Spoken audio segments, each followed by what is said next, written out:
Bien. Bonjour à toutes et à tous. Je suis Jean-Pierre Bonsoir à Tiffon. tous. Je vais animer ces échanges. C'est la soirée d'ouverture de la concertation sur le projet de tramway T9. Je vais demander à ceux qui ont des noms qui pourraient être plus explicites, éventuellement de se renommer. Ça sera plus facile pour notre conversation collective. Cette réunion est en ligne pour permettre au plus grand nombre de participer dans le contexte sanitaire que vous connaissez toutes, vous connaissez tous, et d'autres rendez-vous auront lieu là en chair et en os. Je pense que c'est le 20 et le 23 septembre dans les deux communes concernées essentiellement par le projet de T9. Cette réunion donc est ouverte à tous et on a prévu aussi une traduction en langue des signes avec Manon et Pascaline qui, dans votre liste de participants, sont indiqués sous le nom de interprète LSF 1 et 2 interprètes LSF. Bonsoir. Si vous... Bonsoir. Bonsoir Pascaline et bonsoir Manon. Si vous souhaitez suivre la réunion en langue des signes, vous devez épingler, épingler pour l'instant interprète 1, LSF, et au bout de 20 minutes, il y aura un changement d'interprète et à ce moment-là, on vous demandera de cliquer et d'épingler le 2 interprète LSF. Vous allez où? Alors, comment? Première règle, s'il vous plaît, si les uns et les autres peuvent fermer leur micro quand un intervenant parle, ça sera plus facile pour la discussion collective. Donc cette réunion, vous l'avez entendu certainement, est en ligne. Elle est enregistrée et elle sera mise en ligne sur le site du Citral. Tout comme le compte-rendu écrit de nos échanges sera mis en ligne prochainement après la réunion.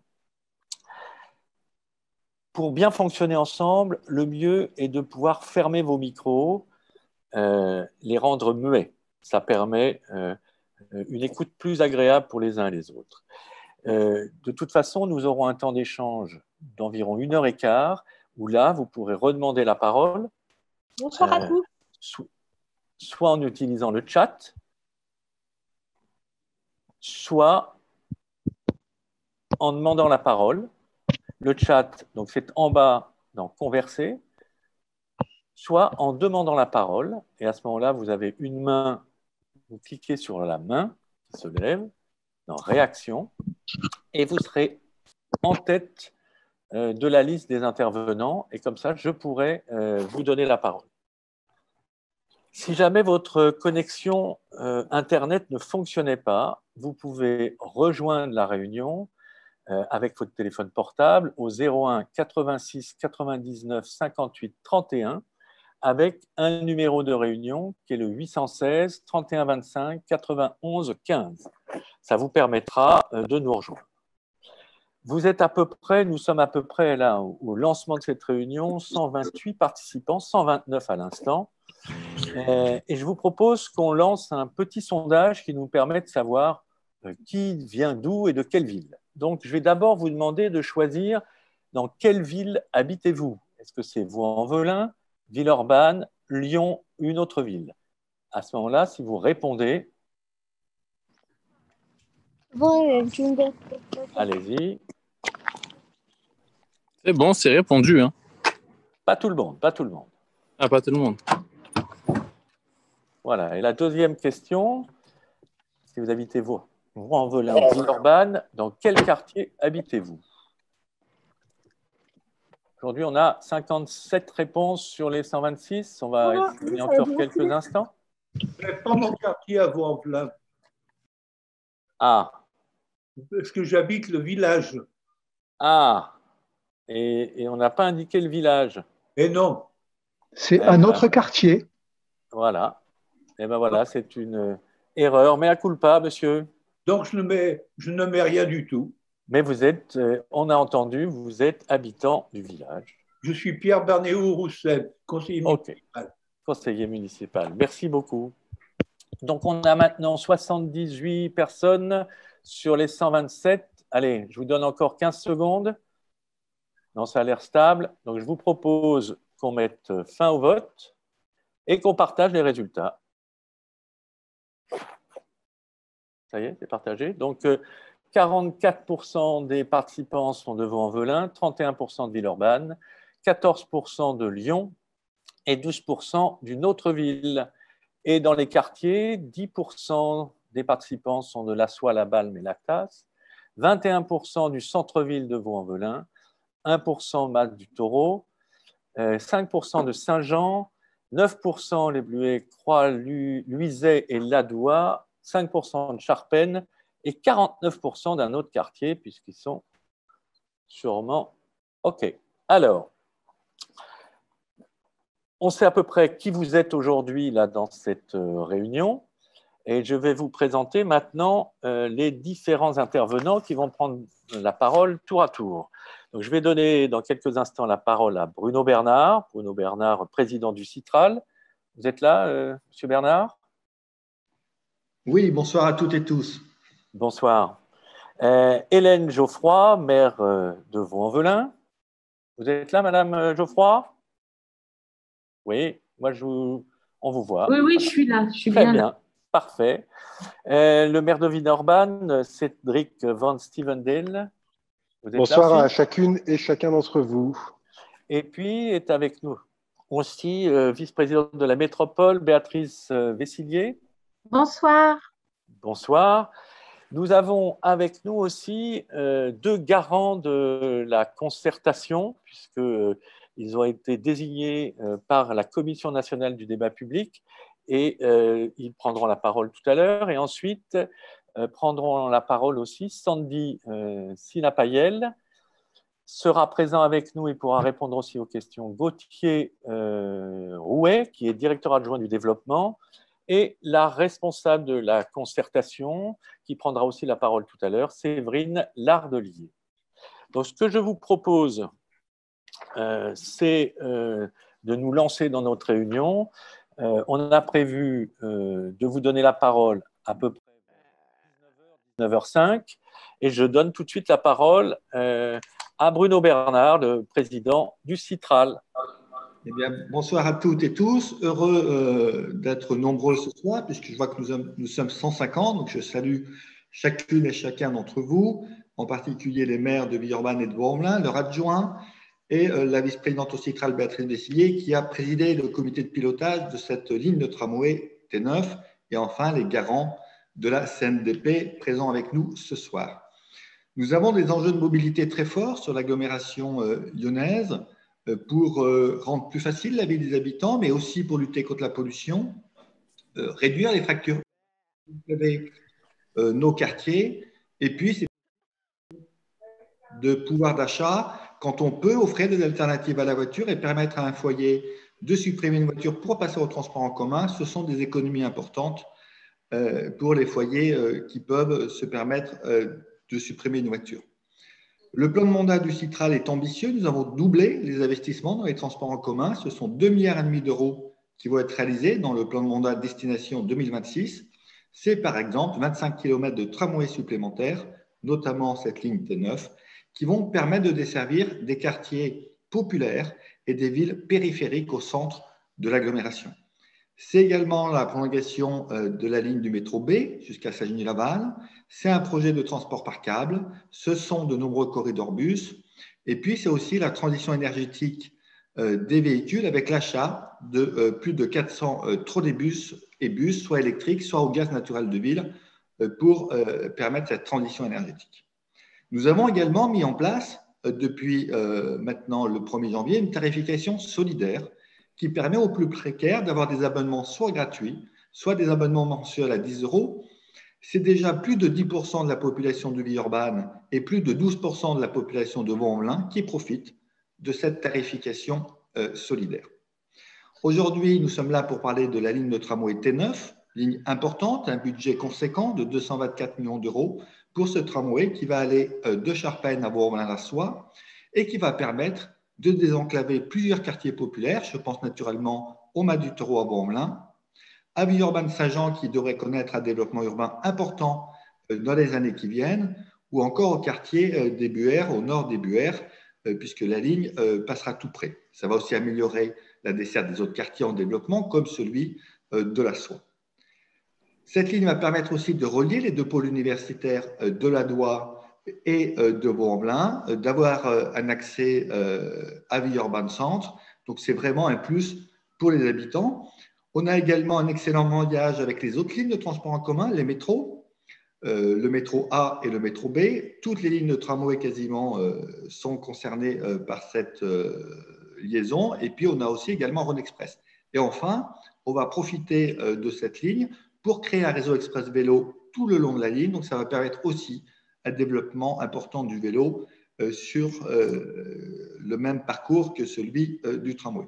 Donc, cette concertation qui est lancée jusqu'au 23 octobre, elle est là pour discuter de l'opportunité du projet, pour écouter des oppositions éventuelles, pour discuter du tracé, puisqu'il y a deux variantes possibles sur Villeurbanne, de l'emplacement et du nombre de stations, naturellement de l'aménagement des espaces urbains qui vont être réalisés avec ce tramway. Toutes vos questions sont légitimes, elles sont là pour s'exprimer et naturellement, la discussion est totalement ouverte et j'ai demandé qu'on ait plus d'une heure d'échange et de réponse à vos questions. Et donc, je suis avec naturellement les élus présents à votre écoute et je vous souhaite une excellente soirée et une bonne concertation. Merci beaucoup, Monsieur le Président du Citral. Les deux maires, le maire de Vaux-en-Velin et de Villeurbanne sont présents avec nous. Avant de donner la parole à Hélène Geoffroy, si ceux qui éternuent de temps en temps peuvent couper juste leur micro, ça sera plus agréable pour tout le monde. Et Monsieur Aifonatia, j'ai bien vu que vous alliez prendre la parole, je vous la donnerai après. On l'a prévu vers 19h. OK ? Madame Geoffroy, à vous la parole. Merci bien. Écoutez, je suis ravie d'être aux côtés, même si c'est virtuellement, du président du Citral et de la métropole, Bruno Bernard, ma collègue Béatrice Vessillier, qui a piloté le projet et sa discussion pour le compte de Citral. Je salue évidemment mon collègue maire Cédric Van Stevendel, parce que nous sommes à un moment pour la ville de Vaux-en-Velin crucial. Voilà qu'enfin nous pouvons lancer cette grande concertation sur la ligne de tramway T9 qui va se tenir jusqu'à la fin du mois d'octobre et qui répond à une attente, vous le savez, extrêmement forte des habitants. Voilà bientôt 50 ans, nous était fait l'annonce d'un métro avec la construction de nos ZUP, celle du Mas du Taureau et celle des quartiers Est. Promesse qui n'a jamais été concrétisée depuis. Et cette ligne forte de tram T9 permettra de créer ce lien dont parlait Bruno Bernard entre les villes de la métropole, mais pour nous, à Vaux-en-Velin, entre les différents quartiers de notre ville, et puis entre notre ville et le centre de la métropole. C'est un symbole fort que vous pouvez imaginer. Le centre de Vaud pourrait être relié jusqu'à Villeurbanne et bien sûr à Lyon, montrant qu'il n'y a plus de coupure entre les différents quartiers de notre métropole. Le tracé que l'on vous présentera, je ne dévoile pas trop évidemment tous les éléments, mais desservira à la fois la Soie, la Taz, la Balme, les coins Thibaut de Vernet-Verchy, le Mas du Taureau, c'est-à-dire que toute la ville va être quasiment concernée. L'ensemble des transports seront évidemment pensés. Je pense à la ligne C3, qui est une ligne forte aussi du nord de la commune. Et pour la première fois, du canal de Jonage, le nord et le sud de la commune vont être connectés. Tous les Vaudais savent qu'il est parfois plus facile d'aller du sud au centre de Lyon que du sud au nord de Vaux-en-Velin. Et donc, désormais, ce sera possible dans un temps équivalent à moins de 10 minutes. Alors, cette concertation, elle est essentielle. Et donc, je remercie le Citral de la forme qu'il y a apportée, les garants de la concertation, puisque nous avons essayé de privilégier les lieux de rencontre, à la fois les réunions publiques, les réunions de grande proximité, les stands dans nos moments et manifestations, forums des associations, bref, partout où il y aura des habitants réunis, nous essaierons, nous proposerons de pouvoir parler de cette ligne du Citral qui va transformer, je m'en arrêterai là, aussi le paysage urbain de notre commune. Lorsque le tram s'installera, nous aurons revisité aussi la place des voitures, des piétons, des vélos. Il y aura la ligne du réseau Express Vélo qui partira du Mas du Taureau et qui ira jusqu'à Lyon notamment. Et donc, nous allons en même temps que nous faisons le tram, revoir la façon dont nous nous déplaçons. Nous allons concerter sur l'emplacement des stations, notamment sur le nord de la commune. Et c'est pour ça que j'invite très nombreux les Vaudaises et les Vaudais à pouvoir participer à une concertation pour que nous puissions prendre en compte la vie quotidienne de chacun et la façon dont il voit la place du tram dans ses déplacements de travail, de loisirs et d'études. Enfin, je me réjouis que cette ligne permette de relier nos deux campus, celui de Vaux-en-Velin avec l'ENTPE, l'ANSAL et désormais les CTC, jusqu'à la Doua à Villeurbanne. C'est aussi un engagement pour notre jeunesse. Alors, celles et ceux qui se sont connectés,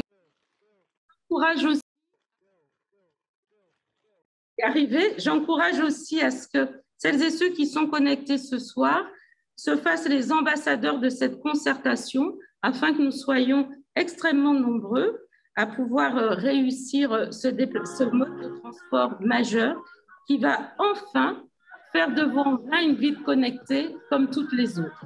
Et je nous souhaite à nous tous une très belle concertation ce soir et pour les 2 mois qui viennent.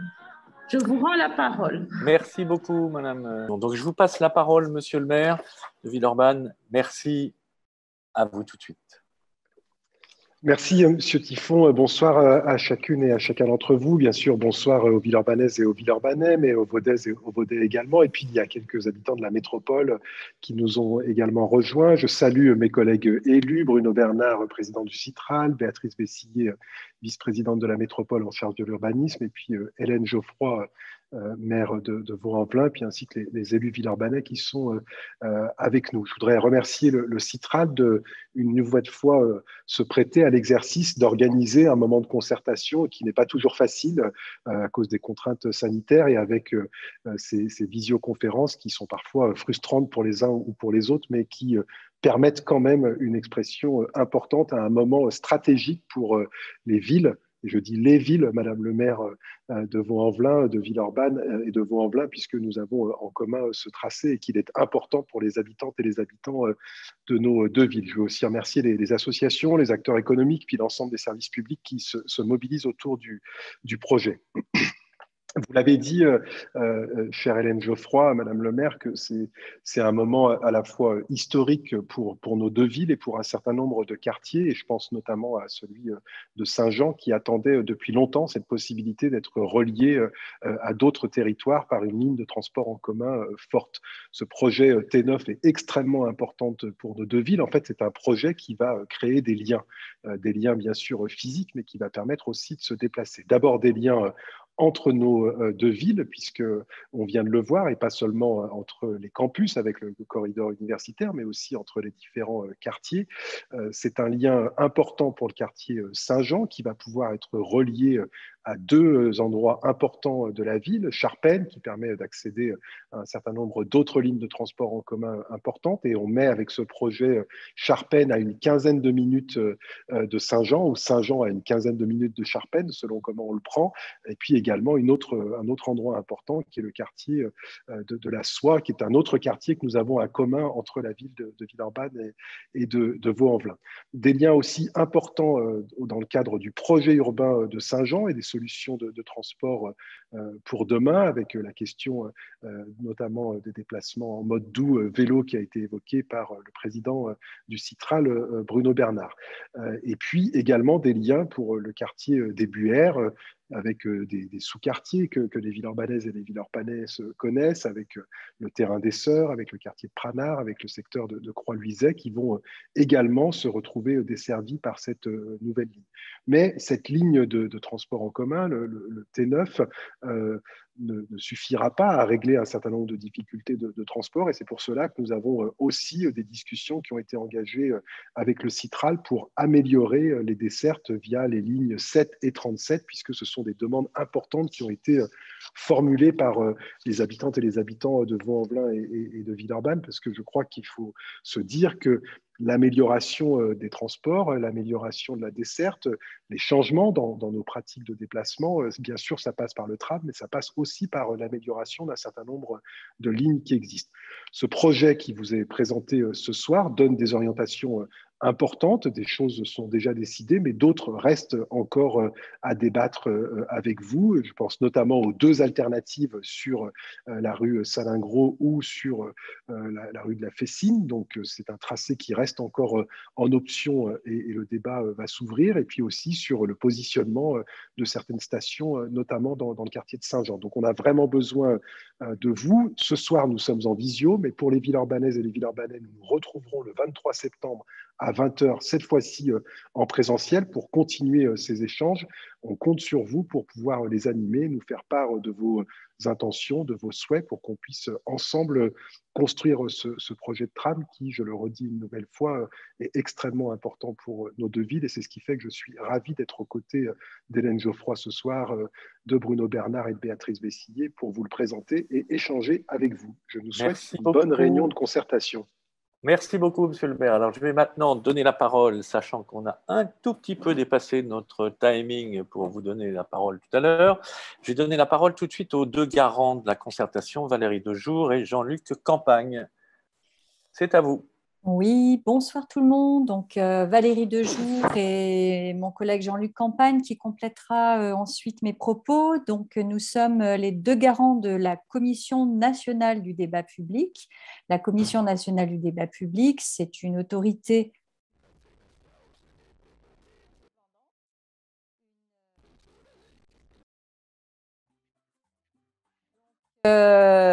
et donc, la CNDP, la Commission nationale du débat public, est là pour justement permettre de défendre un droit, le droit à l'information et à la participation de tous à l'élaboration des décisions publiques. Et quand on dit défendre le droit, ça veut dire permettre à chacun qui puisse s'exprimer entendre ses arguments dans le respect des uns et des autres. Donc nous, dans cette concertation préalable proprement dite, nous avons eu, du fait de la réglementation, un rôle plus fort de prescripteur. L'idée, c'est justement de garantir, et on est là aussi pour observer ce qui se passe, le bon processus de concertation. Il y a des formes très variées qui ont été prévues pour à la fois du présentiel, du distanciel, aller vers au plus près des habitants. Et ceux qui s'expriment là de manière un peu forte auront l'occasion sur les marchés, en bas d'immeubles, de dire ce qu'ils ont à dire tout au long de cette concertation. Donc là, ça serait bien de le faire différemment. Vous aurez le loisir de le faire en direct et à différents moments. Et puis simplement pour redire qu'à la fin de cette concertation, qui dure donc jusqu'au 23 octobre, nous dresserons un bilan, c'est-à-dire nous ferons un bilan avec des recommandations. Et sur ces recommandations, le maître d'ouvrage, donc le Citral, sera amené à s'expliciter, si besoin était, avant de prendre ses décisions.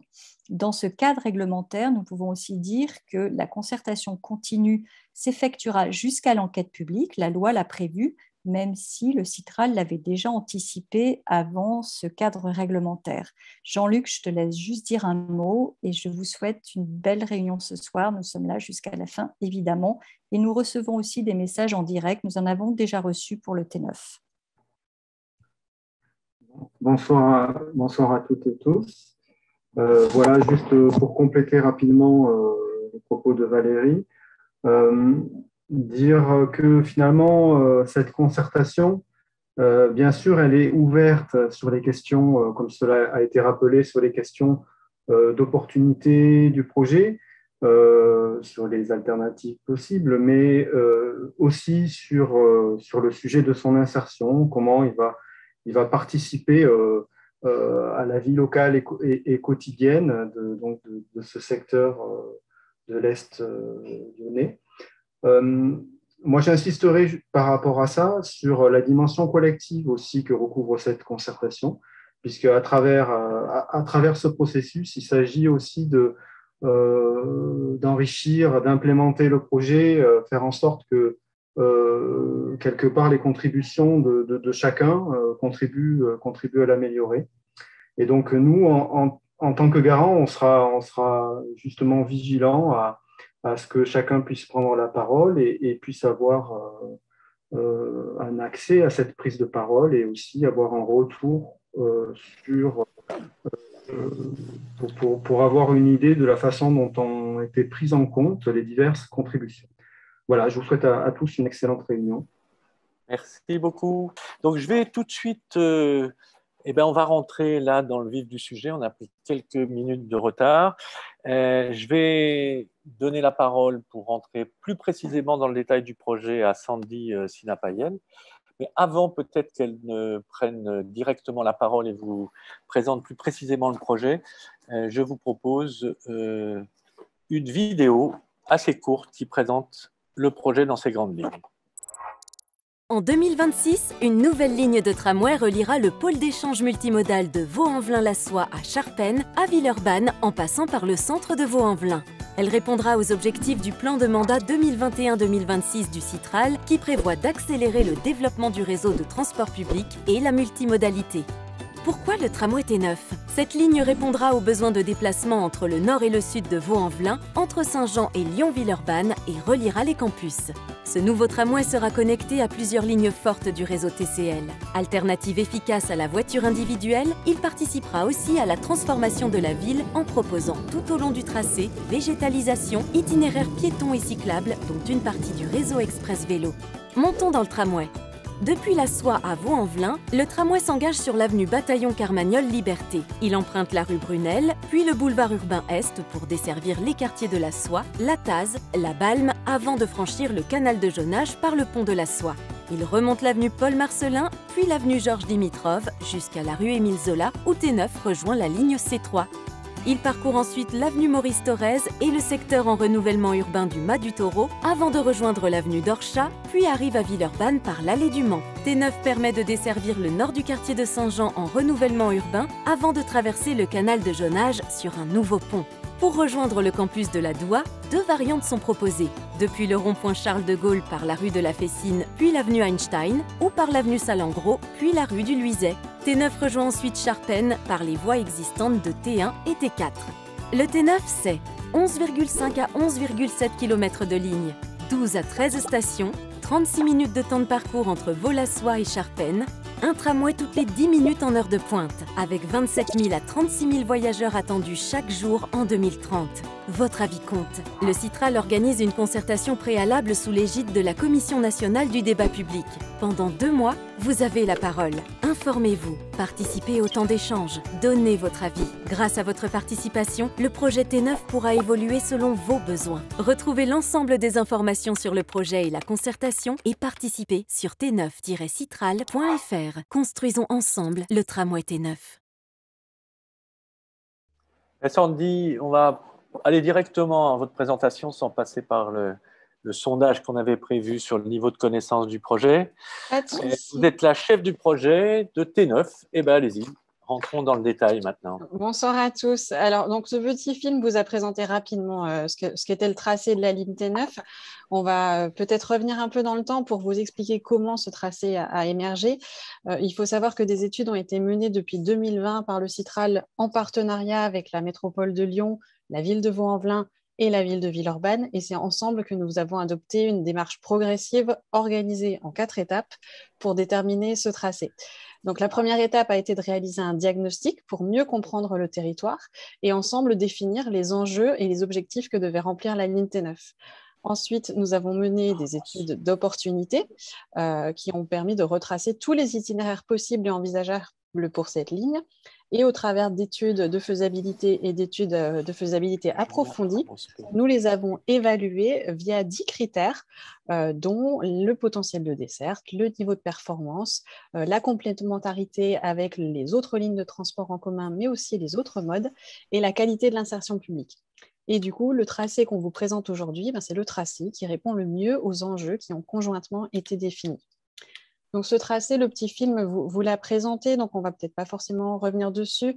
Il faut noter quand même qu'il y a 2 variantes sur le secteur de Villeurbanne pour desservir le quartier de Croix-Luizet. Une qui passe par la rue Fessine et puis la rue Einstein, une autre qui passe sur l'avenue Roger-Salingro et ensuite sur la rue du Luizet. Et dans le cadre de cette concertation, on vous demande votre avis sur ces tracés. Si on s'intéresse en revanche aux stations, en préambule, il y a 3 choses à noter, c'est que les noms des stations sont des noms techniques, donc il reste à déterminer proprement. Ensuite, les stations qui sont représentées par des petits ronds, c'est des propositions que l'on vous fait sur la base de ce qu'on a identifié dans vos quartiers. Et puis, les stations qui sont représentées par des formes allongées, c'est des stations où on a besoin de votre expertise. Donc, si l'on regarde un peu plus près sur le secteur de Vaud-Sud, on vous propose 4 stations pour desservir les quartiers de Lassois, Lataz et La Balme. Sur le secteur du centre-ville, quartier Est, là, on a besoin de votre aide pour déterminer les positions de stations. C'est le cas de la station qui va desservir le quartier Thibaut de Verchères, où on a un secteur sur lequel il faut positionner cette station entre le carrefour Carmelino-Dimitrov et la place Carmelino, pardon. Il en est de même pour le secteur du centre-ville, où on a besoin de votre expertise pour évaluer où sera positionnée la station sur le secteur entre le commissariat et la zone commerçante. Même exercice du côté du Mas du Taureau, avec le quartier du Pré de l'Herpe, où on a besoin de votre avis sur la meilleure localisation pour la station à localiser entre le nouveau casino et la rue Le Cire. Donc pour ces stations, on a besoin de votre avis. Après, la station Mas du Taureau et la station Saint-Jean-Centre qui suit sont des stations qui ont été positionnées en cohérence avec les projets de zone d'aménagement concerté sur ces 2 secteurs. Et puis, du côté de Saint-Jean, on a également besoin de votre expertise sur la localisation de la station qui doit desservir le quartier Saint-Jean-Nord, entre le croisement avec la rue Douaumont et le croisement avec la rue de Verdun. Donc là encore, on a besoin de votre avis pour la positionner au mieux. Et puis sur le secteur Croix-Luizet, nous proposons une station pour desservir les Buères Salingro au niveau du rond-point Charles de Gaulle. Et en cas de variante par l'avenue Salingro, nous proposons une station complémentaire, avenue Salingro, juste avant de tourner rue du Luizet au niveau de la pharmacie. Enfin, côté Charpennes, le terminus de T9 sera aménagé rue Bellecombe pour la dépose des voyageurs et le quai de départ sera le même que celui existant pour les lignes T1 et T4. Donc, si l'on s'intéresse aux thématiques de la concertation, vous l'avez compris, on a besoin de votre avis sur le tracé et notamment la variante de tracé. On a également besoin de votre avis sur les positions de stations. On l'a vu, il y a 4 stations où on a vraiment besoin de votre expertise d'habitants et de futurs usagers. Et puis, il y a d'autres thématiques sur lesquelles on attend votre avis. L'arrivée d'un tramway, ça permet de recomposer les rues de façade à façade. Et donc, du coup, dans cette rue, on va y mettre le tramway. Et puis, on a besoin de savoir ce que vous souhaitez voir comme usage dans l'espace public, ce que vous attendez, notamment sur la place du piéton, la place des vélos et la place du végétal en ville. Et puis, on attend également vos contributions sur le sujet des connexions que doit avoir la ligne T9 avec les autres modes de transport pour favoriser l'intermodalité. Pour finir rapidement sur le projet, donc c'est un projet dont le planning, aujourd'hui, on est en phase de concertation. Cette concertation va alimenter les études de conception et ensuite, les travaux démarreront à partir de 2023 pour une mise en service prévisionnelle prévue en 2026. Et le budget de l'opération, le président l'a rappelé en préambule, est aujourd'hui de 224 millions d'euros. C'est un coût qui sera réévalué lorsque le projet technique sera arrêté. J'espère avoir tout dit et été concis. Eh bien, merci beaucoup, Sandy. Je vais maintenant donner la parole, avant de me tourner vers le public présent, à Séverine Larnedier qui va nous dire comment va se dérouler la concertation. Et puis elle reprendra éventuellement la parole à la fin, en conclusion, pour donner les prochains rendez-vous très précisément. Eh bien, Séverine, à vous. Bonsoir à tous, merci d'être là ce soir. Donc, on est dans le premier temps d'une concertation préalable qui se déroule du 23 août au 23 octobre. Comme vous l'a indiqué Sandy, on est là pour recueillir vos avis, vos contributions sur les tracés étudiés, leurs conditions d'insertion, et tout cela va être intégré à nos études de conception. Cela va nourrir un bilan, celui des garants, et puis nous, on prendra les enseignements de ce bilan, on l'intégrera, on prendra en compte les recommandations, et ensuite, on entrera dans un deuxième temps de concertation continue sur l'ensemble des études techniques. On aura aussi comme aboutissement l'enquête publique qui permettra ensuite de réaliser le projet. Donc, on vous l'a dit, 23 août, 23 octobre, on a beaucoup d'événements ensemble. Vous pouvez vous informer, contribuer, donner votre avis dans des lieux de la concertation. Aujourd'hui, on a mis en place des registres, des expositions, des questionnaires et des urnes dans plusieurs lieux près de chez vous, mairie de Vaux-en-Velin, la mairie annexe aussi, l'espace info de Villeurbanne, la maison des services publics de Saint-Jean, la mairie de Lyon 6e, la mairie centrale de Lyon, avenue Jean Jaurès dans le 7e, et puis le siège du Citral et l'hôtel de la métropole. Donc, vous pouvez venir nous voir, mais nous, on viendra aussi vous voir avec des dossiers de concertation, le dépliant qui a déjà été distribué sur vos marchés ce week-end, l'essentiel du dossier de concertation en 24 pages, et puis des expositions. Vous avez peut-être vu aussi dans vos quartiers des totems sur le territoire qui vous permettent d'apprendre des éléments sur le projet. On peut aussi vous permettre de contribuer grâce au kit du débat. Donc, on souhaite vraiment que vous puissiez prendre en main ce projet, vous questionner grâce à vos amis dans vos associations, pouvoir créer ces débats. Donc, Marion Allard, que vous voyez dans les participants, est la chargée de relations riverains qui peut vous aider à mettre en œuvre ces débats et ensuite recueillir ce que vous aurez proposé. Et puis, toujours ce questionnaire de la concertation qu'on retrouve en ligne, mais aussi sur les stands mobiles. Donc, on a de nombreuses rencontres. On vient chez vous, dans vos communes, le 20 septembre prochain, en soirée, avec Madame le maire et puis les équipes du Citral pour échanger, débattre pendant 2 heures. Et puis ensuite, à Villeurbanne, le 23 septembre. On a aussi des ateliers qui seront en ligne cette fois-ci, comme ce soir, mais plutôt en format table ronde pour vraiment travailler sur l'insertion et sur les usages, vos usages, pour qu'on puisse comprendre demain comment vous contribuerez dans la vie de ce projet. On vous attend donc sur t9-citral.fr pour contribuer. Et merci voilà, beaucoup. Vous avez maintenant la parole. Merci beaucoup, Séverine. On a quelques minutes de retard par rapport au planning qu'on avait prévu. Donc, il y a 3 personnes qui ont déjà demandé la parole. Alors, je bougeais la tête parce que j'avais l'impression que iPhone Atia, qui avait demandé la parole en premier, était parti, mais il est revenu. Ensuite, il y a Colomb et Candy. Et ensuite, vous pourrez reprendre le chat, poser des questions par chat ou faire des remarques par chat. Je vous donne la parole, iPhone Atia. Oui, bonsoir. Excusez-moi. Oui, bonsoir à tout le monde. C'est très intéressant tout ce qu'on entend. Et je félicite ma mère, Madame Geoffroy, ainsi que la maire de Villeurbanne. Moi, c'était juste une précision. Quand vous avez demandé la ville et après les quartiers, c'était simplement l'omission, c'est le pont des Planches qui n'a pas été cité. Le pont des Planches. Voilà, c'est juste pour être un peu plus précis. Alors, qui veut réagir sur le pont des Planches? Et puis, je donnerai la parole ensuite à Colomb ou à Candy Decret. Qui veut répondre? C'est vous Je vais répondre, Hélène Geoffroy. Salut, Monsieur Atia. Sur la question du quartier, je pense que ça a fait référence au sondage qu'il y a eu tout à l'heure, qui effectivement a donné un certain nombre de quartiers de Vaux-en-Velin et qui n'était pas totalement exhaustif. C'est vrai que nous sommes assez attachés à l'ensemble des quartiers, donc peut-être s'il y a d'autres moments où on le fait, cet exercice, on complétera en mettant le pont des Planches, sachant que dans son tracé du tram, quand il passe devant le stade Jomard, chacun a constaté, on est en fait effectivement sur la lisière du pont des Planches quand on traverse comme quartier.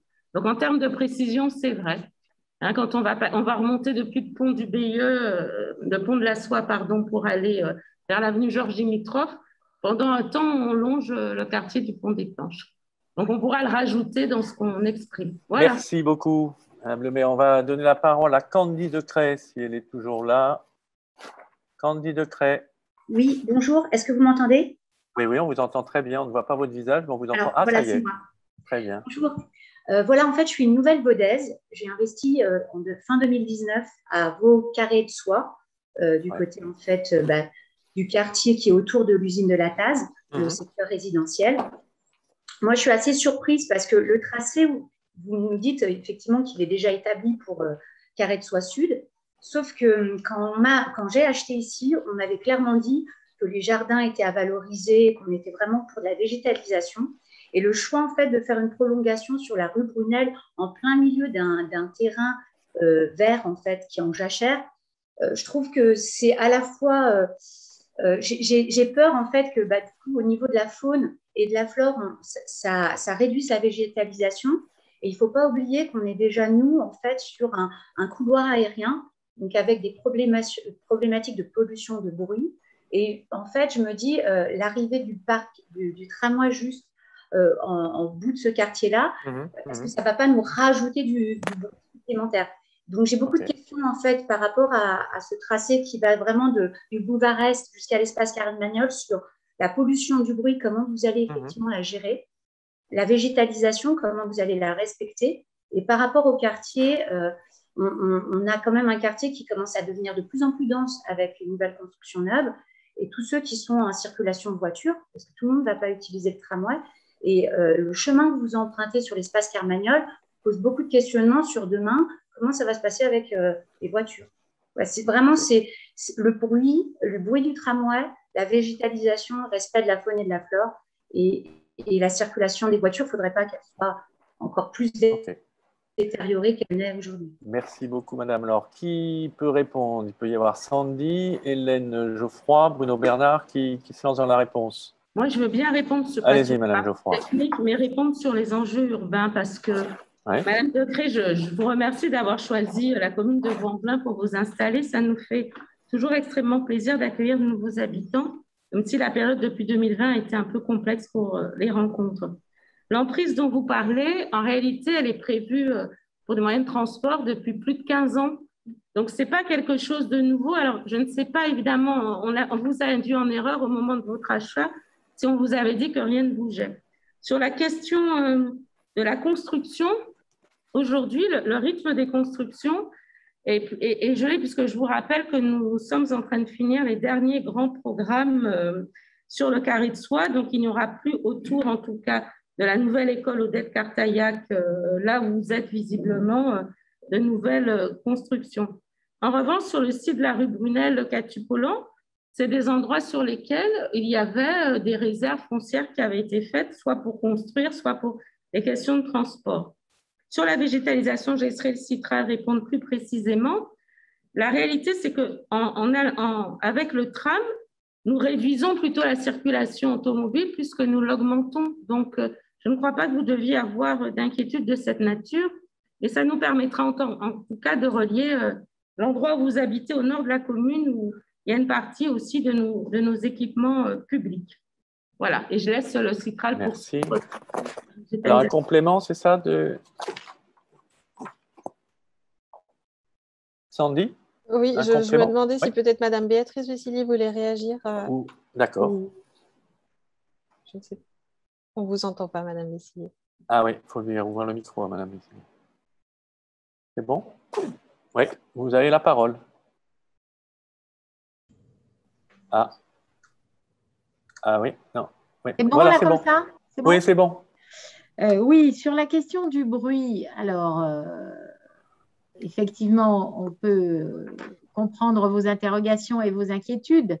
Donc, ne vous inquiétez pas sur le fait que nous allons travailler techniquement sur la réduction, enfin sur une intégration urbaine qui génère un minimum de nuisances sonores, et notamment dans une partie où le tramway est en ligne droite, ce qui sera le cas sur la rue Brunel.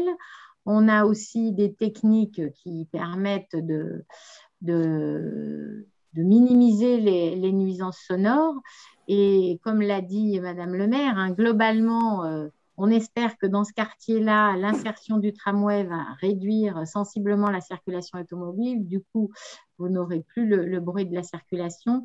Donc, on sera évidemment très, très vigilant sur cette question-là. Et je pense que Sandy, vous pouvez apporter des compléments techniques sur ces questions qui sont bien sûr toujours une inquiétude des riverains d'une ligne de tram, mais sur lesquelles on s'améliore dans les technologies du tramway. Oui, absolument. Le système ferroviaire est une technologie très ancienne et effectivement, on a bien progressé sur ce sujet du bruit. Donc on maîtrise maintenant parfaitement les problématiques techniques associées au bruit ferré. Et puis, pour revenir sur l'aspect végétalisation et inquiétude qu'avait Madame Decrès, le programme de la mise en œuvre de T9 prévoit une large place à la végétalisation et à la place de la végétalisation en ville, que ce soit via de la désimperméabilisation de sol ou de la réintroduction d'arbres d'alignement ou d'espaces végétalisés. Donc pas d'inquiétude à avoir sur cet aspect-là non plus. Alors, il y a beaucoup de mains qui se sont levées, donc je vous propose maintenant, comme procédure, de prendre peut-être 3 intervenants et ensuite de me tourner vers ceux qui veulent répondre. Alors, j'ai Colomb, c'est vous, madame, je crois. Oui, bonsoir ouais, à tous. Eh bien, allez-y, madame. Moi, j'ai une petite question concernant l'avenue Bataillon Carmagnole. Cette avenue, elle n'est vraiment pas très large. Les trottoirs sont même vraiment minuscules. Du coup, je m'interroge, je voudrais savoir comment vous allez faire pour faire passer le tram sur cette avenue et les voitures. Est-ce que vous allez faire passer cette avenue à sens unique ou est-ce que vous avez opté pour une autre solution?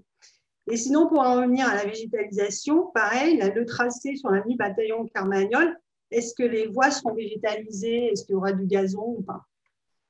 Ok, merci. On donne la parole à Jafar Grench. Allô? Jafar? Est-ce que vous pouvez rallumer votre micro? Ou alors, je donne la parole à ce moment-là à Darvish. Vous êtes toujours parmi nous? Oui, allez-y, Darvish. Oui, bonjour. Bonjour. Bonjour. Je suis aussi habitant à Quai-de-Soie. Je ne sais pas si je veux donner juste un avis sur les arrêts. Juste peut-être un arrêt à côté des impôts, de centre d'imposition, à l'intersection avec le T3, avec le futur aussi arrêt de tram T3. Ça va faciliter la communication entre les lignes aussi. Merci. C'est tout? Oui. C'est bon? Merci. Je retente avec... alors, qui veut reprendre la parole? Je vais interpeller Nizar. Hervé. Hervé? Allô? Ah, Hervé. Ouais. Nizar. Non, ah non, c'est Nizar. Allez-y, Nizar. Je vous en prie. Oui, bonjour. Alors, allez-y. Bonjour. Voilà, donc je me suis permis de prendre la parole aussi pour 2 questions bien précises. Donc la première question, c'était au niveau de la jonction entre Vaux-la-Soie et l'arrêt, donc Vaux-la-Soie, si on veut la considérer comme Vaux-la-Soie pour le T9, est-ce que ça va être vraiment une jonction juste à côté donc, des autres trams ou c'est une jonction qui doit être plutôt un arrêt qui est un petit peu plus loin, pas exactement au même endroit?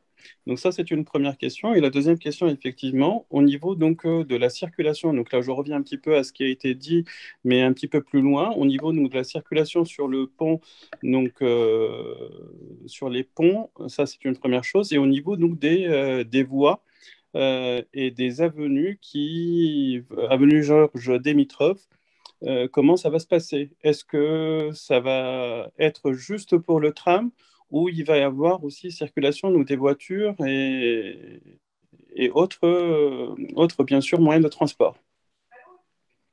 Merci beaucoup. Donc, on a 3 questions, une qui concernait la largeur d'une avenue et aussi la question de la végétalisation. Un un avis, une proposition concernant le carré de soie avec l'idée d'un arrêt à côté des impôts et les deux questions de Nizar sur la jonction à côté des autres trams et la question de la cohabitation des circulations sur les ponts et aussi sur l'avenue Dimitrov. Alors, je me tourne vers qui? Hélène Geoffroy aussi, Sandy, Béatrice Vessillier? Allez, qui se lance? Hélène Geoffroy. Je veux bien me lancer, sachant que la réponse doit forcément être partagée avec Béatrice et puis Béatrice Vessillier et par la partie plus technique du CITRAL. Sandy. Oui. Sur la question qu'il y avait du tracé sur Bataillon Carmagnole, en fait de l'insertion du tram. Ça va être bien le sujet de notre concertation. Il y a plusieurs endroits sur ce tracé, même si nous avons plutôt privilégié un tracé qui passe par des avenues relativement larges, parce que ça peut simplifier aussi le sujet. Il y a des endroits, effectivement, il faut se poser la question de comment on insère à la fois le tram, que les piétons puissent être sereins, les vélos également, et puis que nous ayons gardé la végétalisation, les arbres quand on en a quelques-uns, et parfois aussi notre patrimoine auquel nous sommes attachés. Et donc, notamment sur l'avenue Bataillon Carmagnole, la question se posera effectivement d'un passage ou pas en sens unique de la circulation. Donc ça fait partie du débat quand j'ai parlé d'insertion du tram, c'est vraiment cela. Des sens de circulation à revoir, des places de stationnement. Je sais comment ce sujet est entraîne toujours des débats très importants dans nos concertations en général. Donc tout ça sera mis sur la table et j'encourage toutes celles et ceux qui sont ce soir à venir faire les ateliers plus précis, lesquels il y a des dates qui vont être données. Chacun pourra regarder de près les incidences sur la circulation. Sur la question des arrêts, j'ai enregistré ce qui était dit sur la question d'un arrêt qui facilite les choses pour la question, notamment la question pour les impôts. Et puis, je laisse répondre techniquement sur la jonction avec Vaux-la-Soie. Effectivement, l'arrêt du T9, le terminus, il est sur Bataillon Carmagnole. Il n'est pas du côté de l'autre côté où il y a le métro et le tram. Je crois que c'était le sens de la question. Et donc, Béatrice, ou peut-être si tu veux prendre la suite. Béatrice, oui. Voilà. La distance entre le terminus du T9 et le pôle multimodal est quand même très courte. Je laisserai Sandy nous dire précisément, mais on est de l'ordre de 200 mètres maximum. Donc, on considère qu'on peut facilement passer du tram au métro réciproquement. Sur la réduction éventuelle de la circulation sur les autres axes, hein, Madame la maire a parlé de Carmagnole, mais en effet, vous avez soulevé l'avenue Dimitrov. Effectivement, c'est un sujet. Hein, quand on veut partager la voirie avec les différents usagers et faire de la place à la végétalisation, nécessairement, on va réduire la place à la voiture. Donc, ça fait partie des discussions, mais ça fait partie aussi d'une amélioration globale de l'espace public qu'on livrera après aux habitants, aux usagers, avec de la place pour tous les usages, justement. Sur l'intersection au niveau des impôts, là, je laisse Sandy répondre aussi plus précisément, parce que je n'ai pas compris si c'était côté Salingro. Là, je ne vois pas bien où ça se situe, mais peut-être Sandy. Alors, Sandy. Oui, alors, sur les positions de station, effectivement, comme je vous l'ai indiqué dans la présentation tout à l'heure, on vous a fait un certain nombre de propositions et dans le cadre de la concertation, on attend que vous nous analysiez en quelque sorte les propositions qu'on vous fait et que vous nous indiquiez leur pertinence et là où il y a des améliorations, des évolutions à envisager. Du coup, sur les impôts, il me semble, je ne voudrais pas dire de bêtises, mais qu'il y a effectivement une station qui est prévue à proximité, mais je vous invite à aller vérifier dans le dossier de concertation si ça correspond bien à votre attente. Sur la station Vaux-la-Soie, Effectivement, elle n'est pas immédiatement à côté du pôle multimodal existant. Comme le disait Madame Vessillier, il y a environ 200 mètres, un petit peu plus à parcourir à pied. Ça fait à peu près 3 minutes de marche. C'est très admissible pour une correspondance. On a parfois des temps de marche plus longs ailleurs sur le réseau entre deux correspondances de mode. Et puis, il y avait également une question sur les plateformes engazonnées. Donc, oui, effectivement, dans le cadre du programme, comme je l'indiquais, on a souhaité laisser une large part au sujet du végétal, et la plateforme engazonnée est un entrant. Donc, dès qu'on le pourra, on visera cet aménagement-là. Merci. Alors, une petite indication, comme semble-t-il, ceux qui avaient un peu piraté le chat sont repartis sur d'autres destinations. On va rouvrir le chat tout de suite, donc si vous voulez faire des commentaires ou poser des questions.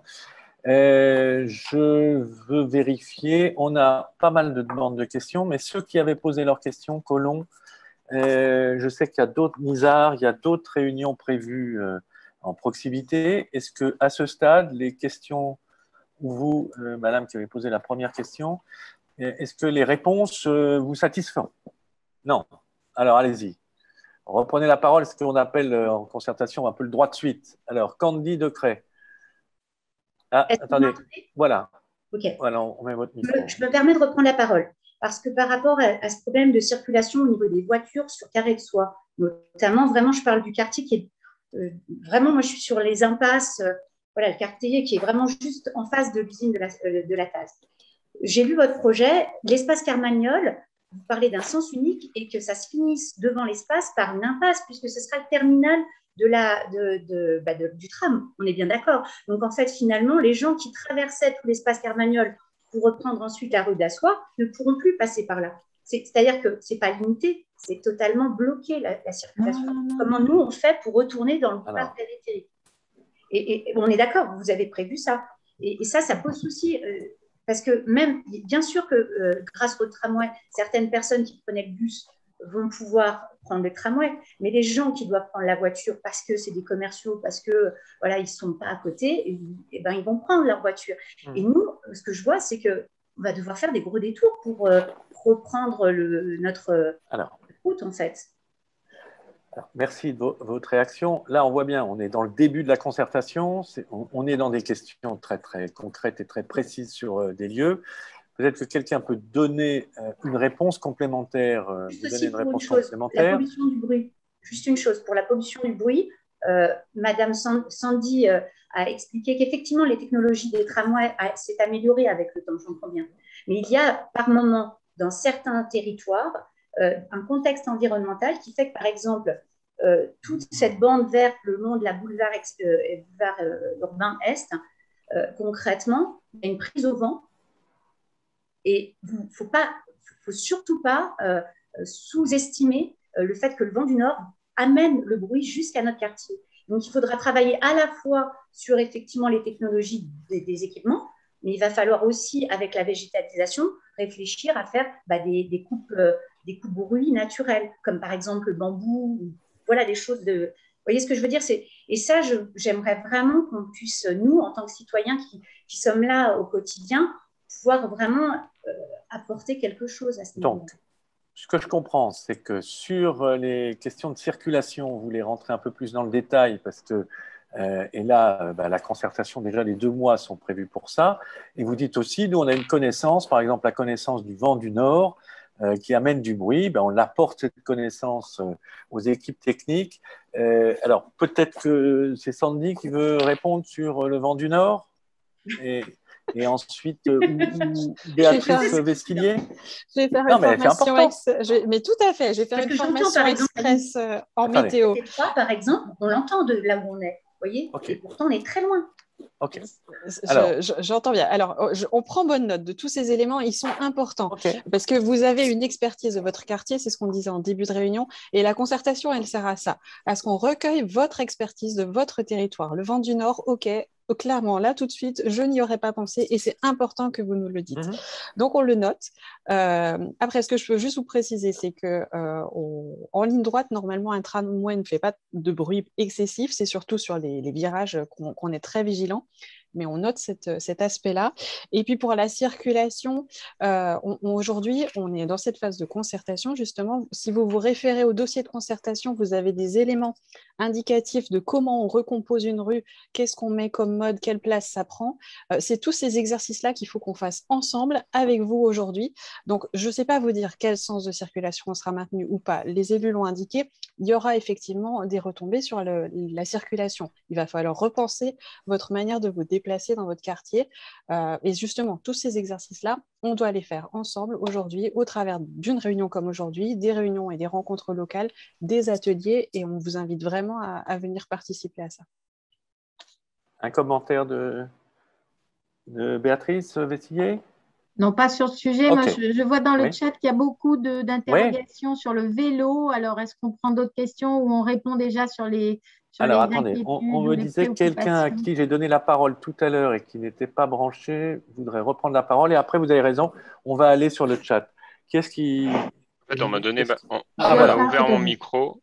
Là, c'est Hervé qui reprend la parole. Hervé, puis Jafar Grange. Hervé et Jafar, et ensuite, on passera au chat. Et on reviendra aux questions. Moi, j'avais une question qui regrouperait, enfin qui retoucherait un peu tout ce qui a été dit. Je voulais savoir qu'est-ce qui a motivé le fait de faire passer le tramway par bataillon Carmagnole avec toutes les difficultés qui ont été évoquées précédemment, le bruit et la circulation et tout ça, plutôt que de le faire passer par l'avenue de Bolène, qui moi me paraissait un plus grand axe, effectivement plus simple à faire passer un tram desservant le centre commercial, quitte à tourner sur la Poudrette après. Et c'est vrai que du coup, moi, c'était le tracé qui me semblait le plus pratique à faire et le moins impactant pour les résidents. Donc voilà, c'était ma question. Et j'ai l'impression que le passage de Carmagnole évoque beaucoup de questions. Donc ça me semblait... si vous avez des explications de qu'est-ce qui a motivé de passer par là plutôt qu'ailleurs. Votre question est très précise. Je donnerai la parole dans quelques instants. Jafar, est-ce que vous êtes revenu avec le micro ouvert? Jafar, qui avait demandé la parole tout à l'heure. Oui. Jafar nous dit que ça ne fonctionne pas. Ah, Jafar. Je vous invite à vous exprimer dans le chat pour qu'on puisse enregistrer votre question ou votre avis. Question très précise d'Hervé, qui est pourquoi passer par bataillon Carmagnole avec tous les impacts que ça soulève, alors que, selon lui, l'avenue de Bolène, plus large, aurait permis une circulation et un tracé plus aisé. Alors, je peux bien commencer à répondre, Hélène Geoffroy, sur une partie, avant de laisser techniquement. En revanche, moi, à répondre du point de vue de ce que nous ont remonté les habitants, parce que le sujet du tram, nous en parlons, ça fait 50 ans, j'ai dit qu'on l'attendait. Et nous, depuis 2014, ça fait un moment, effectivement, que nous avons des échanges qui ne sont pas aussi précis que ceux du tracé, mais en termes d'attente. Et c'est vrai que l'enjeu, je le rappelle, c'était de desservir les quartiers où il y a les habitants. Le quartier historique du Sud, c'est effectivement les quartiers qui seront là, c'est-à-dire la Taze et la Balme notamment. Et donc, quand on prend le chemin tel qu'il est indiqué, ça nous permet de desservir tout le cœur, de desservir la Balme, de desservir tout le cœur de la Taze, d'ailleurs en réhabilitation, et de desservir finalement autour de la place Cavellini, ce qui est le centre-ville du Sud. Tandis que l'autre chemin proposé, et donc parce que la Soie, qui est le quartier neuf, est déjà desservi par le tram qui est arrivé, je le rappelle, pour les plus récents habitants. L'arrêt de la Soie est arrivé alors qu'il n'y avait pas encore de logement et que les habitants qui logeaient déjà, eux, n'avaient pas d'arrêt. Donc, c'est un rééquilibrage que ça nous permet, parce que l'idée du transport, c'est de permettre aux habitants d'y avoir accès. Donc, c'est ainsi qu'on a aussi réfléchi la question des équilibres, en tout cas du point de vue de la desserte des habitants. Après, je laisse le Citral répondre sur les questions plus techniques de choix, enfin, s'il y a des compléments à apporter. Béatrice, Cécilie, Sandy.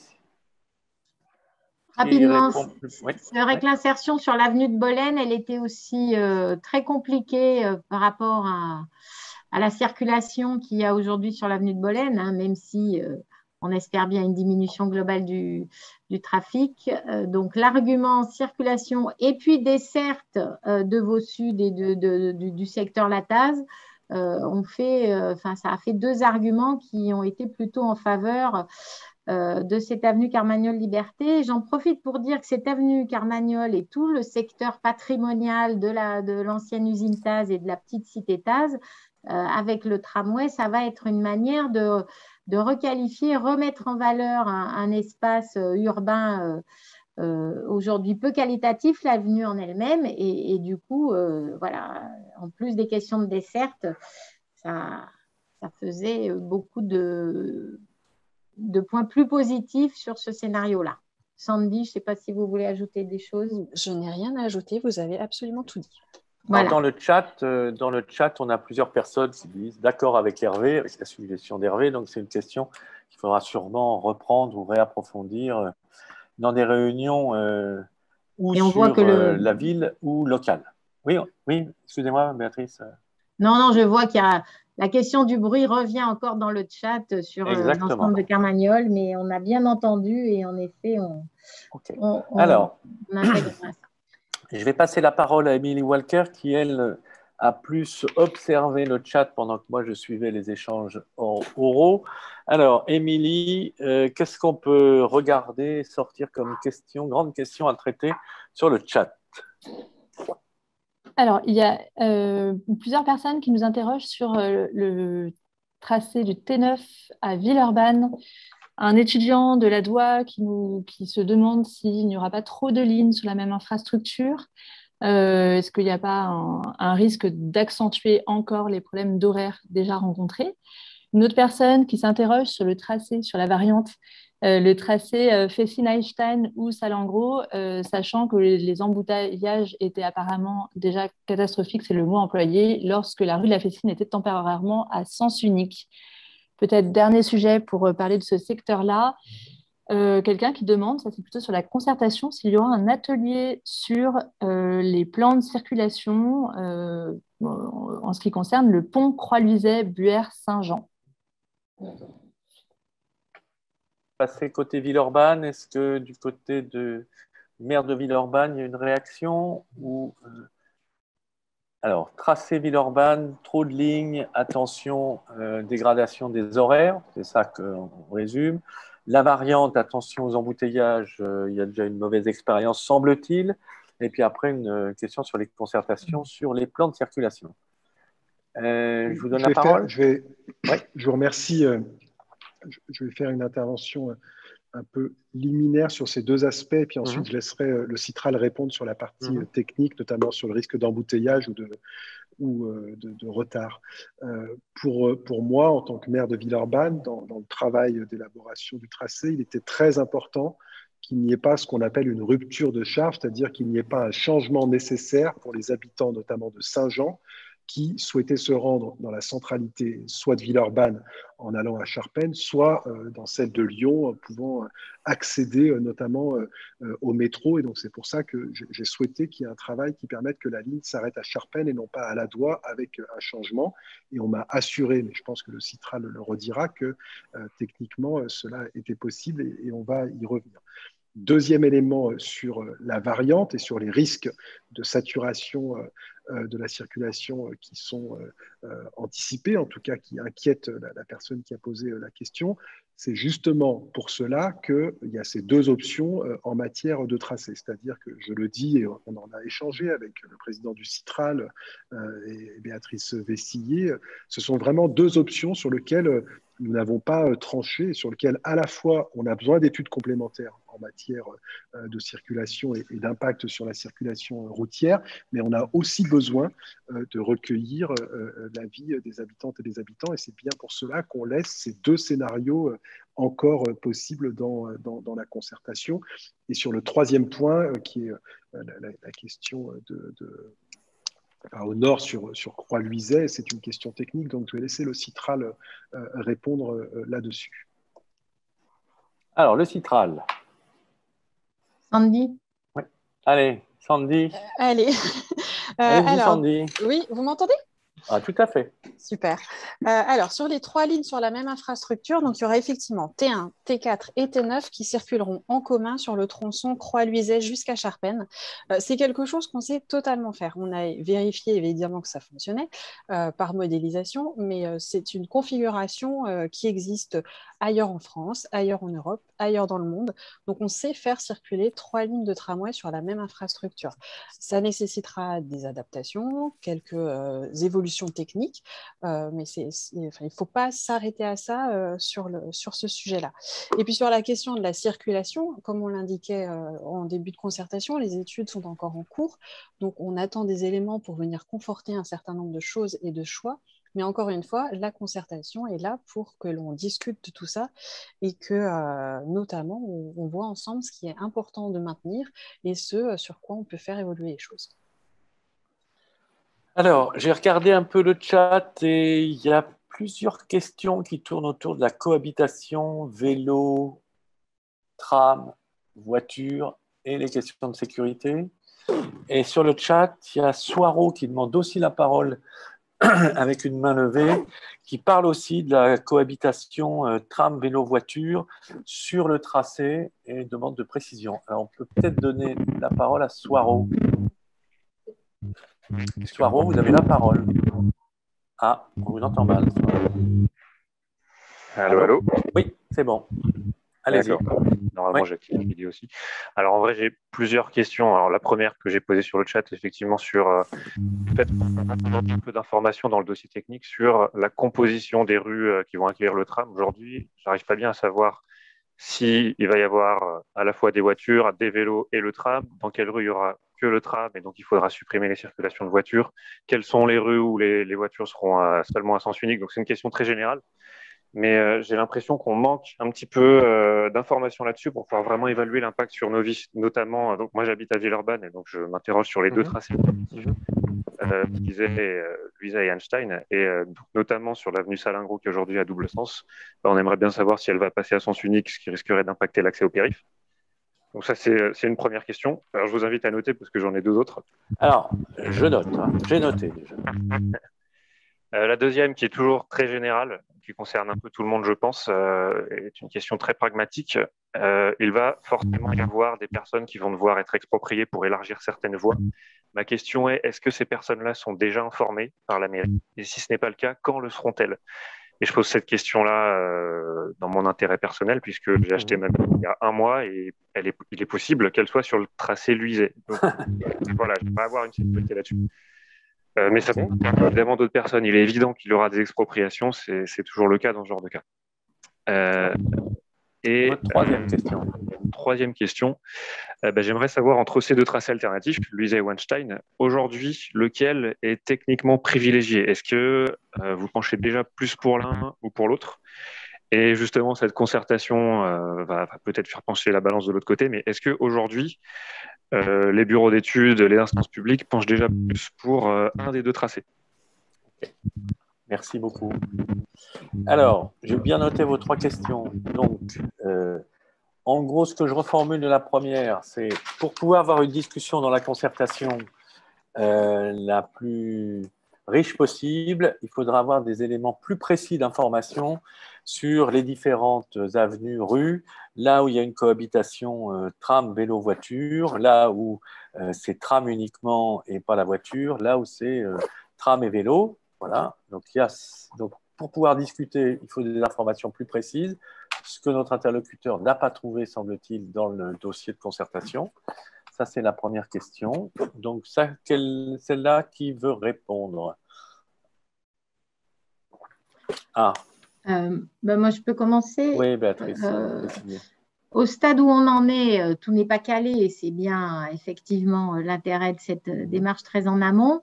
Donc, comme on l'a dit tout à l'heure pour l'avenue Carmagnole, la mise à sens unique est une option. Sur l'avenue Salingro, il y aura forcément un impact, mais je vais laisser après le maire de Villeurbanne répondre sur ça et les deux variantes peut-être. Donc, sur les impacts de circulation, effectivement, ça va être regardé. Et on fera en sorte que si on met des rues à sens unique, de toute façon, on rétablisse un fonctionnement possible, évidemment, pour les usagers de la voiture. Et bien évidemment, on intègre les aménagements cyclables, c'est une obligation et en plus, c'est une volonté, les cheminements piétons et la végétalisation. On regarde tous ces aspects-là sur tout l'axe du tramway. Sur la question des expropriations, là, on est encore un peu tôt, monsieur, pour dire qui sera exproprié. D'abord, on va essayer de limiter un maximum les expropriations. Hein. On essaye de faire passer le tramway dans les emprises d'espaces publics existants. Et s'il doit y en avoir, d'abord, notamment pour ce qui vous concerne, on regardera de plus près quand on aura choisi l'une des deux variantes. Et c'est effectivement dans une phase ultérieure, on regarde plus finement l'insertion précise du tracé, les emprises nécessaires et les besoins éventuels d'expropriation. Mais encore une fois, on les limite au maximum. Peut-être, monsieur le maire? Oui, merci Béatrice Vessillier. Sur la question des tracés et sur les options, je sais que cette question est sensible parce qu'on sort d'une concertation sur le T6 où on a été interrogé très régulièrement. Du coup, ça va être simple pour moi de vous répondre. Sur le T6, j'avais donné une préférence et je l'ai fait très tôt. Là, je le dis, je n'en ai pas et je m'interroge. Et donc, nous avons besoin vraiment d'en débattre. Je vois l'intérêt de Salingro sur le fait de desservir notamment une partie un peu plus importante d'habitants et ça me permet de répondre en même temps à une interpellation de Christian Luriti, j'espère que je ne prononce pas mal son nom de famille puisque dans le chat il nous a interpellé en disant vous dites qu'il faut desservir beaucoup d'habitants et en même temps vous ne prenez pas Salingro.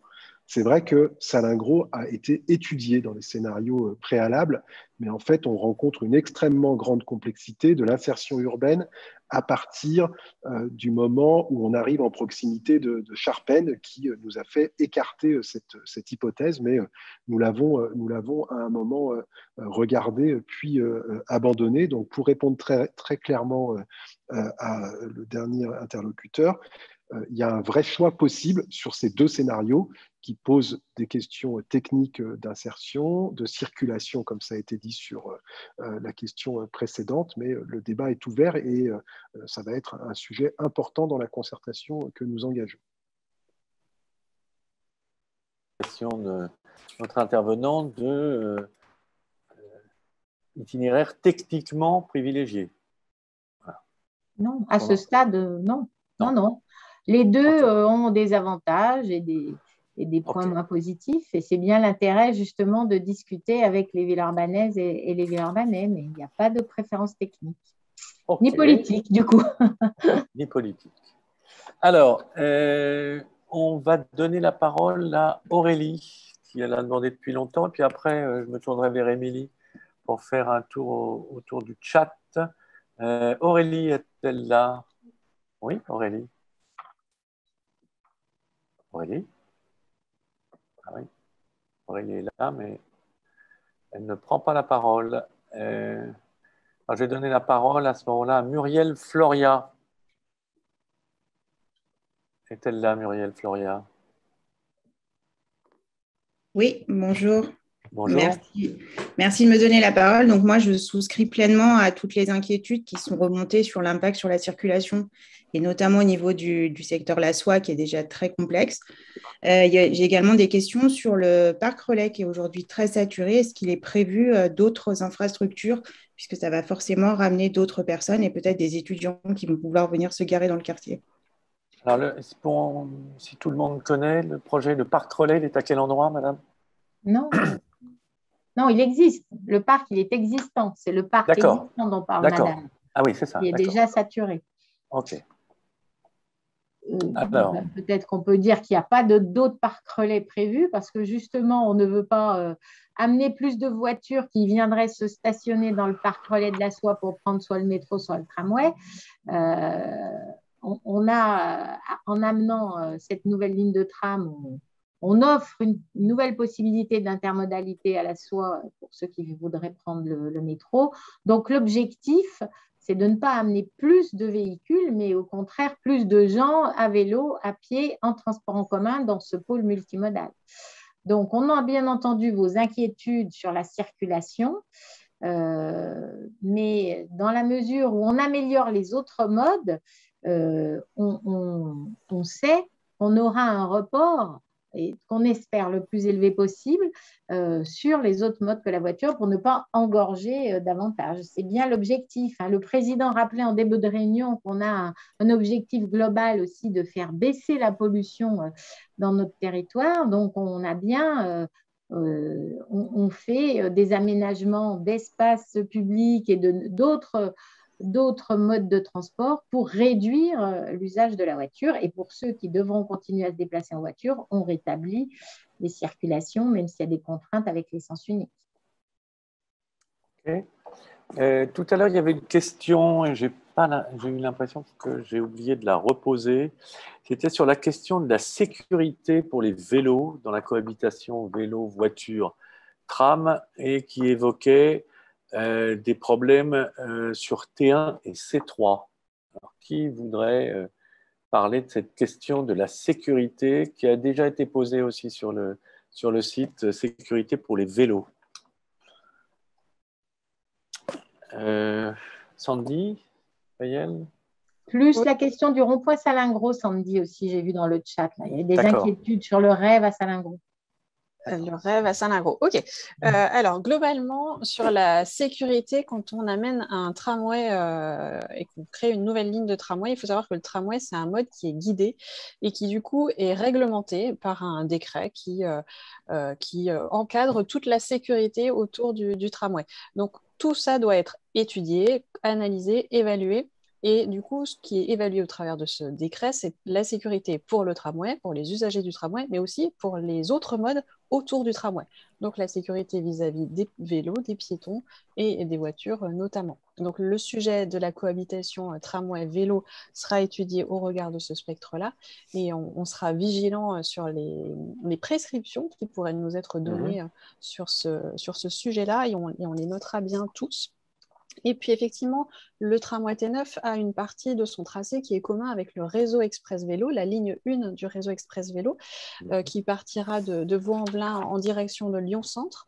Et on a un nouvel ouvrage à construire pour passer le canal de Jonage. Donc il y aura un cheminement dédié pour les vélos à cet endroit-là.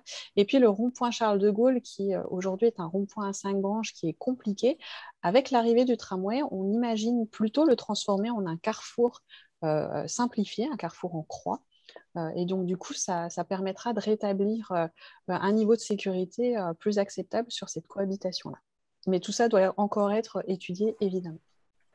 Merci beaucoup, Sandy. Alors, une précision. Je vais donner la parole dans quelques instants à Émilie qui va reprendre des éléments du chat. Vous êtes très nombreux à poser des questions, à faire des suggestions, des commentaires sur le chat. Sachez que toutes les questions seront traitées et que dans le compte-rendu, si on n'a pas pu le faire là dans les 20 minutes qui nous restent, si on n'a pas pu y répondre très précisément, on y répondra par écrit. Et dans les autres réunions, ça sera une base de travail pour les autres réunions, aussi bien le 20 et le 23, mais aussi dans les ateliers. Voilà. Donc, je me tourne vers Émilie. Qu'est-ce qu'on trouve d'important sur le chat ? Alors, sur le chat, on a du très local. Il y a les habitants du quartier de Saint-Jean, il me semble qu'on n'en a pas encore parlé, qui s'interrogent sur le positionnement du T9 par rapport au centre du quartier ou du quartier historique, ce sont les mots employés, quartier historique de la cité Saint-Jean. Voilà. Et on a aussi des questions ou des interventions qui nous amènent à prendre de la distance et à considérer le réseau dans son ensemble. On nous parle de T3, de T7, de Rhône Express, de T8. Voilà, peut-être qu'une question sur la cohérence d'ensemble pourrait être posée. Alors, Saint-Jean, question beaucoup plus globale sur la cohérence d'ensemble de tous ces projets. Alors, sur le centre historique du quartier Saint-Jean et du T9, qui veut se lancer le premier ou la Oui. première? Moi, je veux bien faire une première réponse parce que Bien sûr.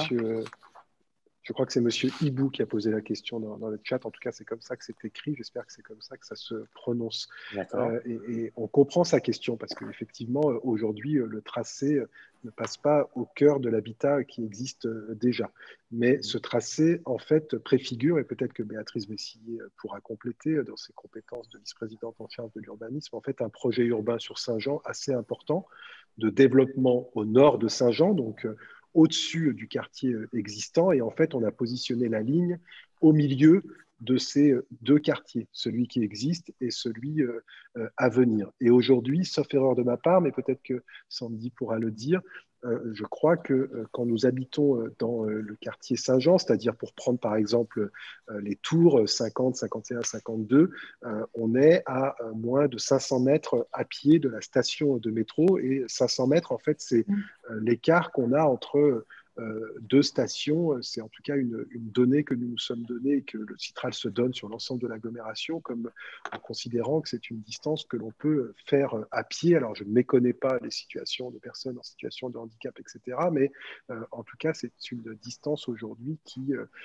est raisonnable pour rejoindre un transport en commun en ligne forte. Donc, ce choix de pouvoir se mettre au cœur finalement des deux quartiers, celui qui existe et celui qui viendra demain.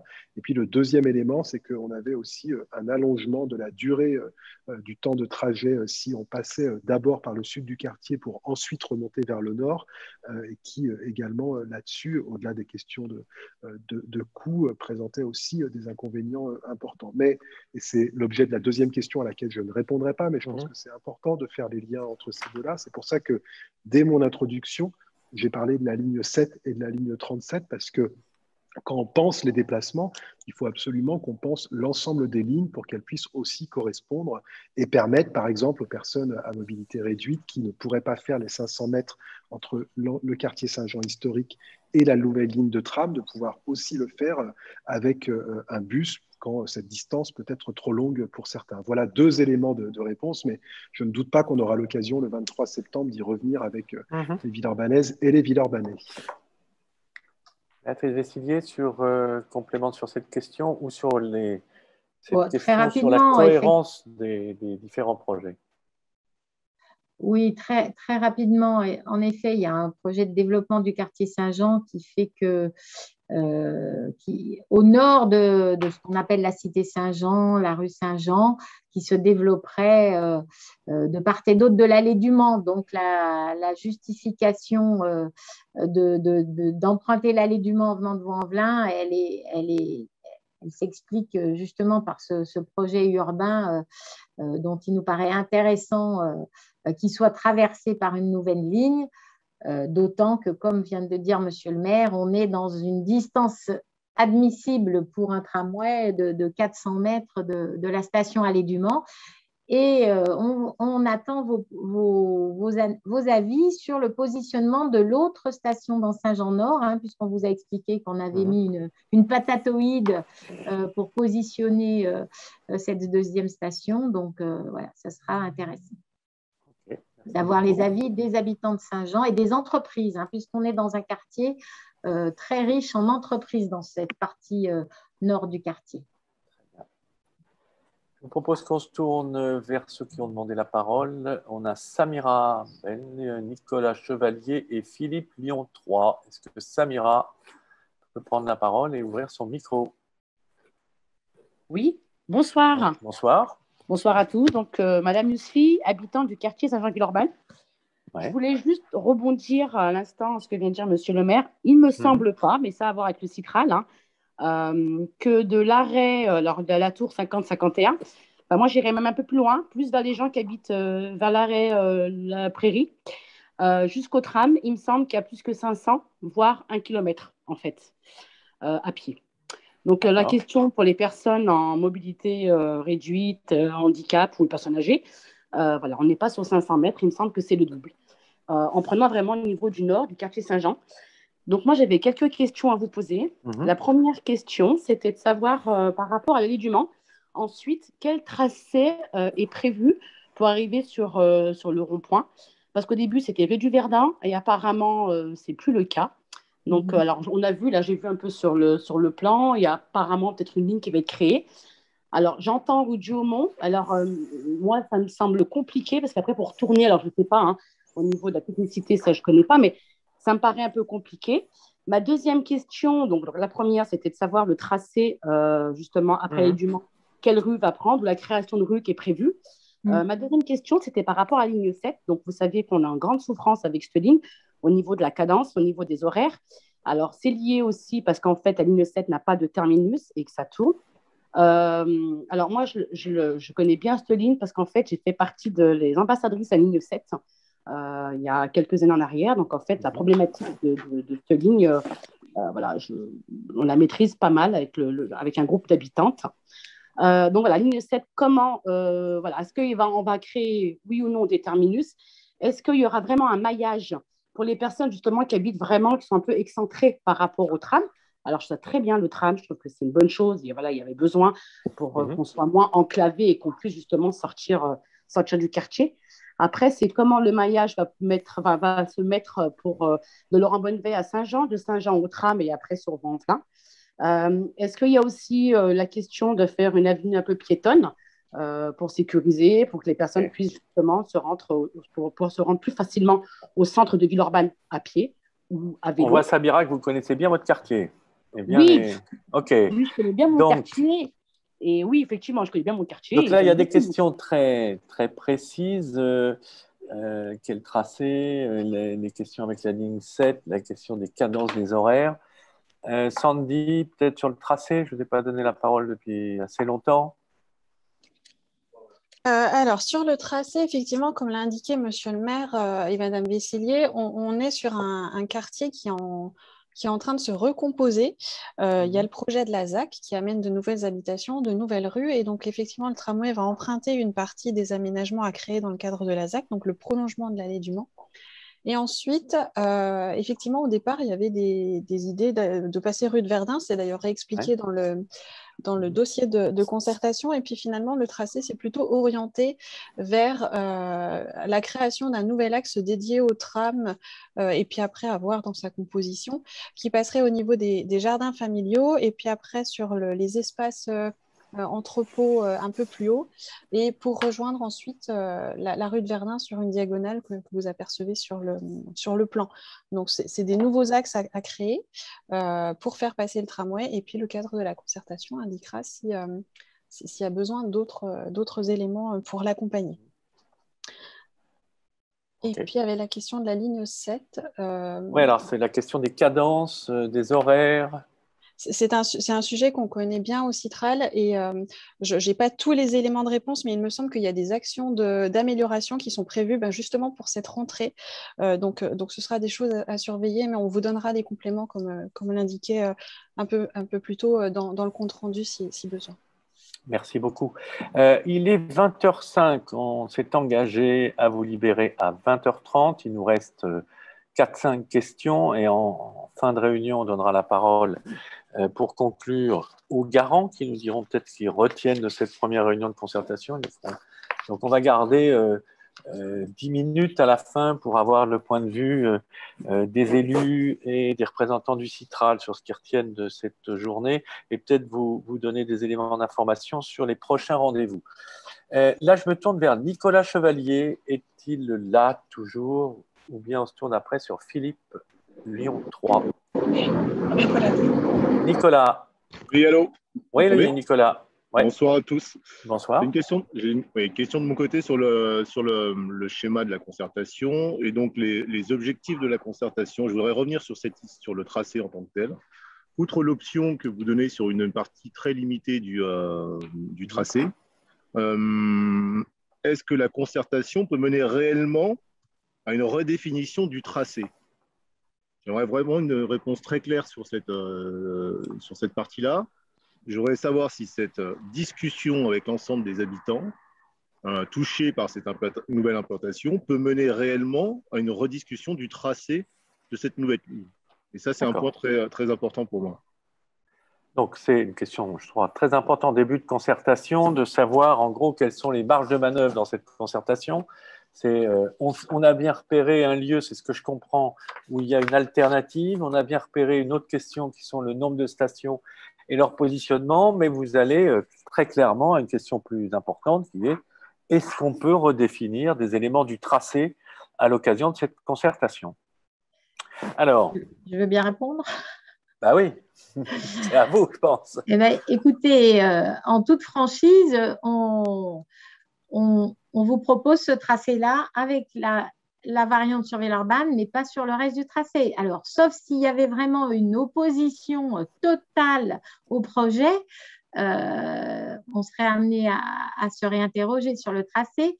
Mais en toute sincérité, on vous l'a un peu expliqué, on a étudié avant d'arriver devant vous ces derniers jours, on a travaillé depuis 1 an sur différents tracés techniquement, à regarder les avantages inconvénients. Et ce qu'on vous propose aujourd'hui, sauf sur la partie villeurbannaise, c'est le tracé qu'on a considéré le meilleur au vu d'un certain nombre de critères. Donc non, on ne remet pas en débat, le tracé et on vous demande votre avis sur tous les autres points qui ont été listés. Voilà. Alors, après, Nicolas Chevalier. Vraiment, on avait, voilà. Mais on n'a pas senti qu'on avait une opposition au projet. Donc voilà, Nicolas, je le pose plutôt en termes de comment on réussit bien ce projet dans ce tracé-là avec le choix sur Villeurbanne. Donc Nicolas, vous avez posé une question précise, vous avez une réponse claire et carrée. Est-ce que vous avez juste à nous dire par rapport à cette réponse ce que vous avez à compléter votre intervention? Nicolas. Oui, vous m'entendez toujours? Oui. Donc, je vais simplement compléter. Effectivement, la réponse est claire, merci d'abord. Concernant le fait que vous n'ayez pas eu de refus potentiel sur ce tracé, ou en tout cas de position de la population par rapport au tracé, ça me paraît normal, puisqu'on est au début de la concertation et c'est la première fois qu'on visualise le potentiel tracé. Donc ça me surprend très peu. La question aujourd'hui est importante pour des tas de personnes potentiellement touchées qui sont, on va dire, limitrophes au tracé qui est proposé. Et donc aujourd'hui, ce que je voudrais également savoir, de manière très claire, c'est quels sont, j'ai bien compris les phases de concertation, mais quels sont les moyens clairs de nous faire entendre sur les impacts du tracé pour la population. Vous disiez, à part s'il y a un refus total, je ne peux pas savoir s'il y aura un refus total, je vous dis juste qu'il y a des personnes qui sont impactées. Je pense qu'on est au début de la concertation. Certaines personnes dans la population vont peut-être effectivement vouloir en discuter, débattre et se regrouper. Mais quel est le processus pour pouvoir porter ce sujet auprès de vous? Est-ce qu'il faut suivre cette concertation, simplement participer à ces réunions, ou y a-t-il quelque chose d'autre en termes d'action potentielle? Ok, je crois que c'est clair sur... J'ai envie de vous dire qu'effectivement, on vous propose 2 mois d'échange où vous pouvez vous exprimer à la fois en réunion, à la fois sur la plateforme, à la fois dans les ateliers. Voilà, ça, c'est la proposition que nous, Citral, on vous fait pour vous exprimer. Après, si vous voulez utiliser d'autres moyens, une fois qu'on aura tiré le bilan de la concertation et selon ce que vous penserez des enseignements de la concertation, évidemment, vous serez libre de vous organiser comme vous le souhaiterez. Mais en tout cas, pendant 2 mois, vous avez des espaces de discussion et d'expression assez nombreux et peut-être que notre responsable de la concertation peut redire les différents moyens de recueillir des avis, y compris des avis d'opposants. Il n'y a pas de problème là-dessus. C'est bien le but de la concertation. Séverine, vous voulez donner un complément d'information? C'est vraiment la plateforme web où vous retrouvez toutes les informations, donc t9-du6citral.fr, les registres et les expos questionnaires dans vos mairies. Et puis, de toute façon, on sera dans vos communes très rapidement. Donc, venez nous voir et nous venons vous voir. Nous avions quelques questions sur le Mas du Taureau, peut-être, avant de conclure cette soirée pour passer un petit peu sur vous. Il y a des questions sur Mas du Taureau. Bon, il y a 3, 4, 5 encore mains qui sont levées. On veut terminer à 20h30. C'est un engagement qu'on avait pris. On va peut-être prendre via le chat des questions sur Vaux-en-Velin et le Mas du Taureau, c'est ça? Eh bien, Émilie va nous dire un peu ce qui sort du chat. Alors, on jongle entre tout ce qui sort du chat et qui est très riche, et aussi toutes les questions orales. Émilie. Merci Jean-Pierre. Il y a une personne qui s'interroge sur l'allée du Mans à la frontière justement avec le quartier de du Taureau, où il y a une rue étroite qui est très encombrée et avec une zone industrielle avec déjà une forte circulation. Voilà, elle s'interroge sur comment ça va se passer dans ce quartier. Hélène Geoffroy, vous voulez peut-être répondre sur cette partie du territoire? Je veux bien répondre, mais la partie dont on parle, en réalité, est déjà sur Villeurbanne, parce qu'on est à la jonction, donc il faut qu'on fasse à 2 voies dans ce cas. D'accord.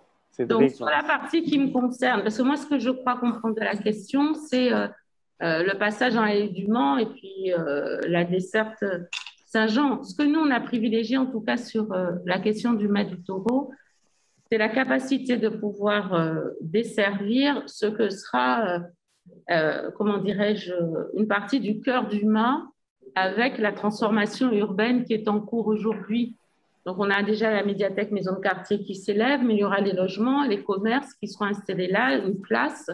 Et donc, en fait, le tracé a été pensé aussi avec cette nouvelle organisation des différents lieux de vie, équipements publics, on aura un gymnase, etc. Et puis ensuite, il y a quelques contraintes techniques qui existent pour le moment de la traversée et qui ont amené à ce tracé-là. Et puis après, sur la partie sur Villeurbanne, je laisse plutôt la parole au maire de Villeurbanne ou au Citral pour y répondre. Voilà. Il y a des compléments. Alors, je crois que le maire de Villeurbanne nous a quittés. En revanche, désolée, là, je lisais le chat et tout. Vous pouvez me redire le complément de la question. Excusez-moi. Béatrice, si je me permets, c'est du côté au moment qu'on arrive à la... Pauline peut répondre. Il y a Pauline de Villeurbanne. Très bien. Vas-y. L'adjointe, Madame Chausser, adjointe au déplacement à Villeurbanne. Donc, vous avez la parole. Et on ne t'entend pas. Voilà, c'est bon. Excusez-moi, bonjour. Mon micro était coupé. Oui, je peux répondre. Effectivement, donc l'allée du Mans, c'est sur Villeurbanne, c'est sur Saint-Jean. En fait, je pense que c'est un peu tôt pour se positionner complètement, mais a priori, en tout cas dans le dossier de concertation, il n'y aura pas de remise en cause des sens de circulation sur ce secteur-là. Donc, l'allée du Mans resterait à double sens. Donc, pour moi, il n'y a pas d'enjeu sur la place de la voiture, en tout cas au niveau circulation sur cet axe-là, n'est pas remis en cause. En revanche, et ça fait partie des points de la concertation sur lesquels on souhaite votre avis, dans la mesure où on va créer une voie nouvelle entre donc, du coup, la rue de Verdun et la rue des Marais, se pose la question de cette voie nouvelle, quelle insertion il y aura? Est-ce que c'est une voie avec uniquement du tram, des piétons et des vélos, ou est-ce qu'on y met une voie de circulation? Et là-dessus, ça fait partie des attendus de la concertation. En revanche, sur l'allée du Mans, a priori, ce sera plutôt inchangé, je pense. Merci beaucoup de ces précisions. Il est 20h16. Ce que je vous propose, c'est qu'on prenne encore 2 intervenants oraux et les autres qui avaient demandé la parole et ne pourra pas traiter leurs questions orales, c'est-à-dire Stéphanie Metoui et Mounia Afkir. Merci de mettre vos questions sur le chat parce qu'à ce moment-là, on pourra traiter vos questions par écrit dans le compte-rendu. Donc, je me tourne vers Philippe Lyon 3. Une question pour Philippe Lyon 3. Oui. Oui, bonsoir à tous. Oui. Est-ce que vous m'entendez là? C'est tout bon? Oui, on vous entend. Parfait, je vous remercie. J'ai une petite question très rapide, hein, très simple. Évidemment, j'habite sur Lyon 3, mais par le travail, je suis je suis appelé à travailler sur Vaux-en-Velin et à tenir aussi des permanences syndicales dans le quartier de Bataillon-Carmagnole. J'avais juste une petite question. Vous savez, le haut de la bataillon Carmagnole, il y a 3 bâtiments qui abritent des associations et une permanence syndicale. Je voudrais savoir, dans le cadre de l'infrastructure, est-ce qu'ils vont être amenés peut-être à être détruits? Est-ce qu'on peut envisager peut-être l'avenir de ces bâtiments-là? Voilà. Je doute pas qu'au niveau de la mairie, on aura des réponses aussi dans l'avenir, éventuellement possible relogement, mais je sais que c'est un peu tôt peut-être pour poser ces genres de questions. Mais savoir si au niveau du tracé, est-ce que ça va être, dans quel cadre ça va être étudié? Il faut mieux être prudent, il faut les poser quand elles peuvent être traitées. Je donne la parole ensuite à Sophie Grandlion et on aura une réponse pour les bâtiments que vous évoquez, Philippe. Sophie Grandlion, êtes-vous toujours là? Oui, je suis toujours là. Bonjour. Eh ben, voilà, bonsoir. Je donne la parole. Bonsoir. Oui, bonsoir. Voilà, je voulais revenir. Bon, j'ai exprimé mes questions dans le chat, mais je voulais revenir sur la partie terminale côté Carmagnole et parce que là, quand je regarde le tracé, je vois qu'il est vraiment, franchement, entre 200 et 300 mètres du T3 qui s'arrête à la soie et qui est parallèle. Et moi, je trouve que sur la partie coût d'un tracé tramway, d'un coût au kilomètre d'un tramway, je ne sais pas combien ça coûte, mais vu le budget de 228 millions ou 223, je ne me rappelle plus, mais ça semble assez important. Donc, ces 2 kilomètres-là qui sont quasiment en parallèle, en doublon à moins de 500 mètres, comme le disait monsieur le maire de Villeurbanne tout à l'heure, je ne comprends pas et j'aimerais connaître vraiment les critères autres que ce qu'on a entendu de madame la maire de Vaux-en-Velin qui parlait de ce quartier. Je ne connais pas bien ce quartier, mais enfin, il me semble quand même qu'à moins de 200 ou 300 mètres d'une autre voie de tramway, ça me semble excessif. Ça voudrait aussi pouvoir dire que l'angle que l'on voit de ce tracé, pourquoi pas continuer en ligne droite vers utiliser cet argent et cette ligne pour la continuer vers les 7 chemins, par exemple, et de faire une jonction entre le T3 et le T9 au moment où ils se rejoignent. Voilà. Alors, je vous remercie. Merci beaucoup, madame. Alors, avant de conclure cette réunion et de donner la parole au garant, maire de Vaux-en-Velin et puis à Béatrice Vessillier, qui veut répondre à la question de Philippe Grandlion sur les bâtiments où il y a des associations et des permanences syndicales? Je veux bien répondre, mais j'aurais pu faire la conclusion. Le bâtiment dont parle notre interlocuteur de Lyon est en fait le bâtiment Carmagnole, qui est sur l'avenue Bataillon Carmagnole, qui est un bâtiment municipal avec des locaux prêtés aux associations et dont l'un est prêté à un syndicat. Donc, il ne sera pas démoli. C'est un bâtiment qui fait partie, qui est préservé au titre aussi de notre patrimoine, de même que l'usine Milon. Nous avons travaillé au travers de ce tracé à préserver nos éléments bâtis patrimoniaux. Voilà. Comme ça, la réponse est claire. Alors, je vais maintenant donner la parole peut-être au garant, enfin à l'un des deux, peut-être pour dire à l'issue de cette première réunion de concertation et d'échange, est-ce que vous avez un retour à faire sur le déroulement de cette réunion? Et puis ensuite, je donnerai la parole aux 2 élus de Vaux-en-Velin et de Villeurbanne, et ensuite à Béatrice Vessillier. Et je pense qu'ensuite, on terminera à 20h30 en vous donnant juste les 2 dates des prochains rendez-vous de réunion à Vaux et Villeurbanne. Alors, madame et monsieur le garant.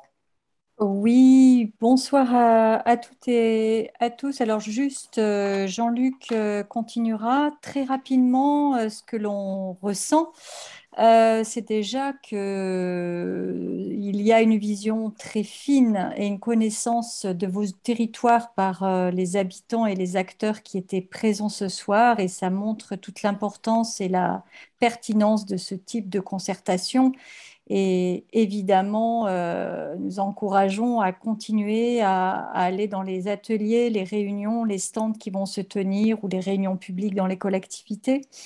On sent aussi des inquiétudes très fortes et c'est normal que chacun ait envie de mieux comprendre ce que l'on attend de vous et comment mieux comprendre aussi ce qui va se passer. Mais nous rappelons que nous sommes dans une concertation préalable, donc nous sommes encore très en amont. Il y aura des études ensuite, si le projet est considéré comme devant se poursuivre, des études plus approfondies. Donc, il faut vraiment vous sentir libre aussi, ce que j'avais envie de dire en tant que garante. Tous les sujets peuvent être abordés, il n'y a pas de tabou, y compris sur le tracé. J'ai bien entendu la demande d'un des habitants. Vous êtes libre, vous avez le choix de faire entendre les arguments sur tel ou tel sujet de ce tracé ou tout ce qui tourne autour. Voilà ce que je voulais dire pour ce soir. Jean-Luc, je te laisse dire un petit mot également. Oui, moi comme Valérie, en fait, je dirais que voilà, on a vu beaucoup de questions et qui sont liées effectivement à cette expertise d'usage que les habitants, les personnes qui connaissent ces quartiers et qui les parcourent ont. Et donc, ces questions sur le tracé, sur l'insertion, l'impact possible, le bruit, le stationnement, voilà, tous ces éléments qui à la fois appellent peut-être des questions, des préoccupations, parfois des besoins d'éclairage. C'est aussi le but de la concertation. Juste bien dire que c'est une concertation ouverte, effectivement, et donc les questions d'opportunité ou de pertinence d'un tracé ont toute leur place. Et pour terminer, je dirais juste que voilà, on est dans une concertation donc, qui est basée sur l'échange, le dialogue, et par rapport au problème qu'il y a eu en début de réunion, je pense que c'est important qu'on aborde cela, voilà, vraiment en considérant le principe de respect mutuel. C'est important que chacun puisse s'exprimer dans de bonnes conditions. Merci beaucoup, M. Campagne. Avant de passer la parole aux deux élus de Villeurbanne et à Béatrice Vessidier, peut-être un mot, parce qu'il y a des questions très concrètes qui sont posées au chat, et autant poser la question à Séverine Lardelier. Beaucoup de gens demandent comment s'inscrire aux ateliers, où là, justement, on veut aborder les questions très, très, très précises et très concrètes. Sandrine, un petit mot?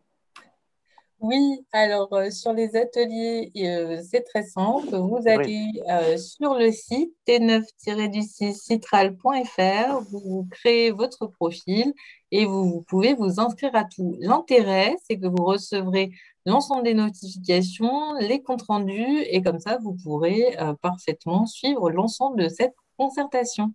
Voilà, et puis on va vous aider à s'inscrire si besoin. Merci beaucoup, Séverine.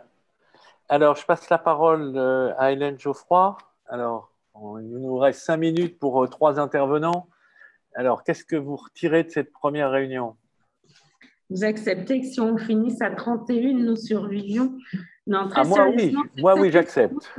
J'ai ma soirée de libre. Moi aussi, parce que nous, on est très attentifs aux concertations. Non, vous avez raison, les uns et les autres, enfin, nos garants l'ont rappelé, l'importance de l'expertise d'usage.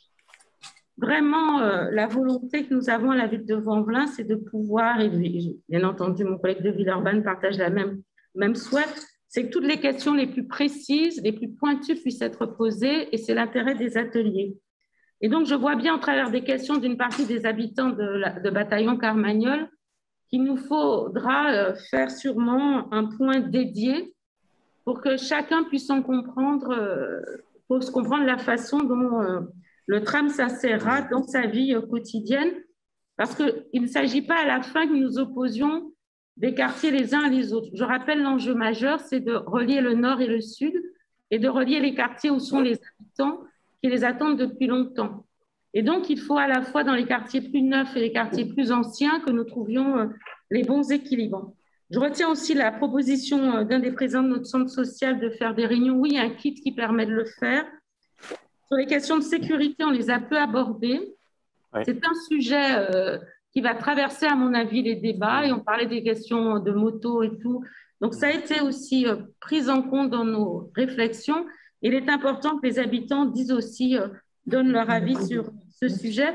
Et enfin, je me permets d'utiliser cette réunion de concertation pour faire un petit moment d'appel aux Vaudaises et aux Vaudais qui sont connectés pour les inviter à rejoindre nos conseils de quartier, parce que ce seront aussi là des lieux d'échange et de débat qui vont permettre d'accompagner l'ensemble des réflexions que nous avons sur cette concertation aujourd'hui, demain sur le chantier du tram quand il sera lancé, et ensuite sur sa vie quotidienne. Et nous avons essayé d'être le plus clair possible, je finirai là-dessus, sur les enjeux de la concertation, pour dire les objets qui nous semblaient utiles à concerter, même si j'ai bien entendu qu'évidemment chacun peut s'exprimer librement sur tous les points qu'il souhaite. Mais c'est vrai que nous avons essayé de vous présenter un projet qui règle déjà, me semble-t-il, un certain nombre de problèmes techniques et qui a un certain nombre d'avantages. Donc, merci encore pour cette très belle soirée. Merci beaucoup, madame. Monsieur Lebert de Villeurbanne, de votre côté. D'abord, je voudrais remercier les équipes du Citral qui nous ont quand même permis de faire en sorte que cette réunion se tienne malgré les quelques soucis du départ. Je crois que c'est important sur des projets aussi importants. Remercie également les membres de la Commission nationale de débat public parce que par rapport aux questions qui nous ont été posées et aux réponses les plus franches, les plus directes qu'ont pu faire Hélène Geoffroy, Béatrice Bessillier, je crois qu'ils sont aussi les garants de la qualité de ces réponses et le fait qu'ils soient présents nous oblige encore plus que simplement notre parole et que quand par exemple on a la question de est-ce que les deux tracés là cette fois-ci vous savez pas, il n'y a pas de choix préférentiel, voilà, nos réponses ont été faites en présence de ces membres et je trouve que c'est intéressant qu'ils nous aient rejoints dans ces débats. Puis enfin surtout les participants, vous toutes, chacune et chacun qui êtes resté aussi longtemps derrière vos écrans, qui aussi avez participé au débat dans le chat. Là, j'ai vu que je n'avais pas eu besoin de remettre la réponse, que quelqu'un était allé vérifier ma réponse sur les 500 mètres. Alors certes, il y a 620 jusqu'au nord de Saint-Jean, mais pour autant, il acceptait quand même les 500 mètres à la rue de Saint-Jean et au quartier de l'Épi de Blé. Donc, je trouve que c'est ça aussi la qualité du débat public qu'on essaye de mettre en place. Et puis, enfin, donner rendez-vous aux Villeurbanaises et aux Villeurbanais, mais bien sûr, on acceptera les autres s'ils le souhaitent, hein, mais au moins le 23 septembre à 20h pour qu'on se voit en vrai, qu'on rentre dans le détail d'un certain nombre de questions qui ont été posées ce soir. Et puis, n'hésitez pas à participer aux ateliers. On compte sur vous. Et permettez-moi quand même de rester sur une note extrêmement positive.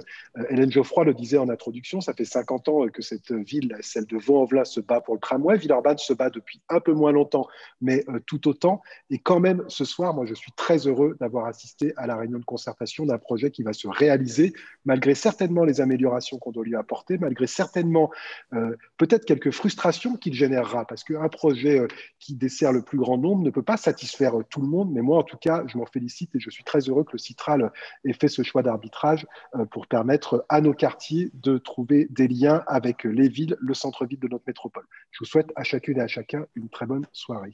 Merci beaucoup, monsieur le maire. Béatrice Bessillier?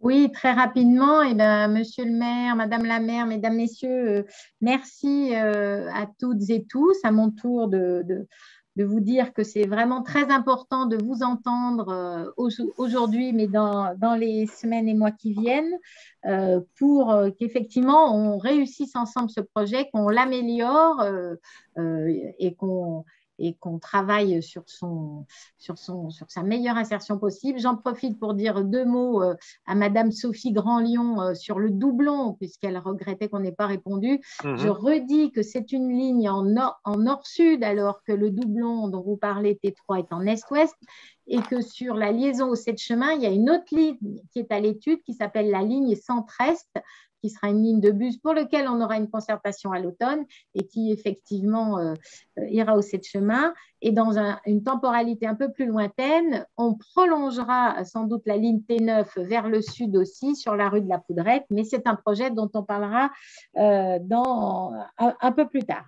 On a bien noté toutes vos attentes, toutes vos inquiétudes sur le bruit, sur la circulation, le stationnement, la question des vélos, des personnes à mobilité réduite, des réorganisations de lignes de bus. Donc, tout ça, on va le travailler une fois qu'on aura recueilli tous ces avis pendant 2 mois et on y apportera au fur et à mesure des ateliers aussi des réponses aussi précises que possible, sachant que les réponses vraiment définitives, elles seront apportées au fil, dans l'étude de faisabilité qui suivra une fois qu'on aura fini la concertation, ce temps de concertation jusqu'en octobre.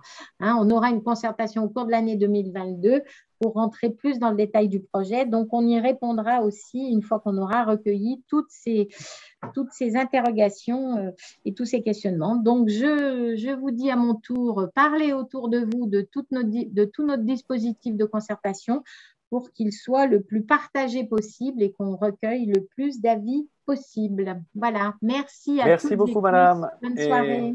Merci beaucoup et nous aurons le plaisir avec Émilie Walker de vous retrouver pour animer les réunions en chair et en os le 20 et 23 septembre prochain. Et n'oubliez pas que dans quelques jours, le compte-rendu de cette réunion ainsi que les réponses aux questions qui sont apparues sur le chat seront mises en ligne. Et vous aurez aussi la possibilité, pour ceux qui le souhaiteraient, de faire écouter à des amis l'enregistrement de cette réunion. Merci à tous. Il est 20h32. On a tenu nos engagements. Merci à vous. Au revoir.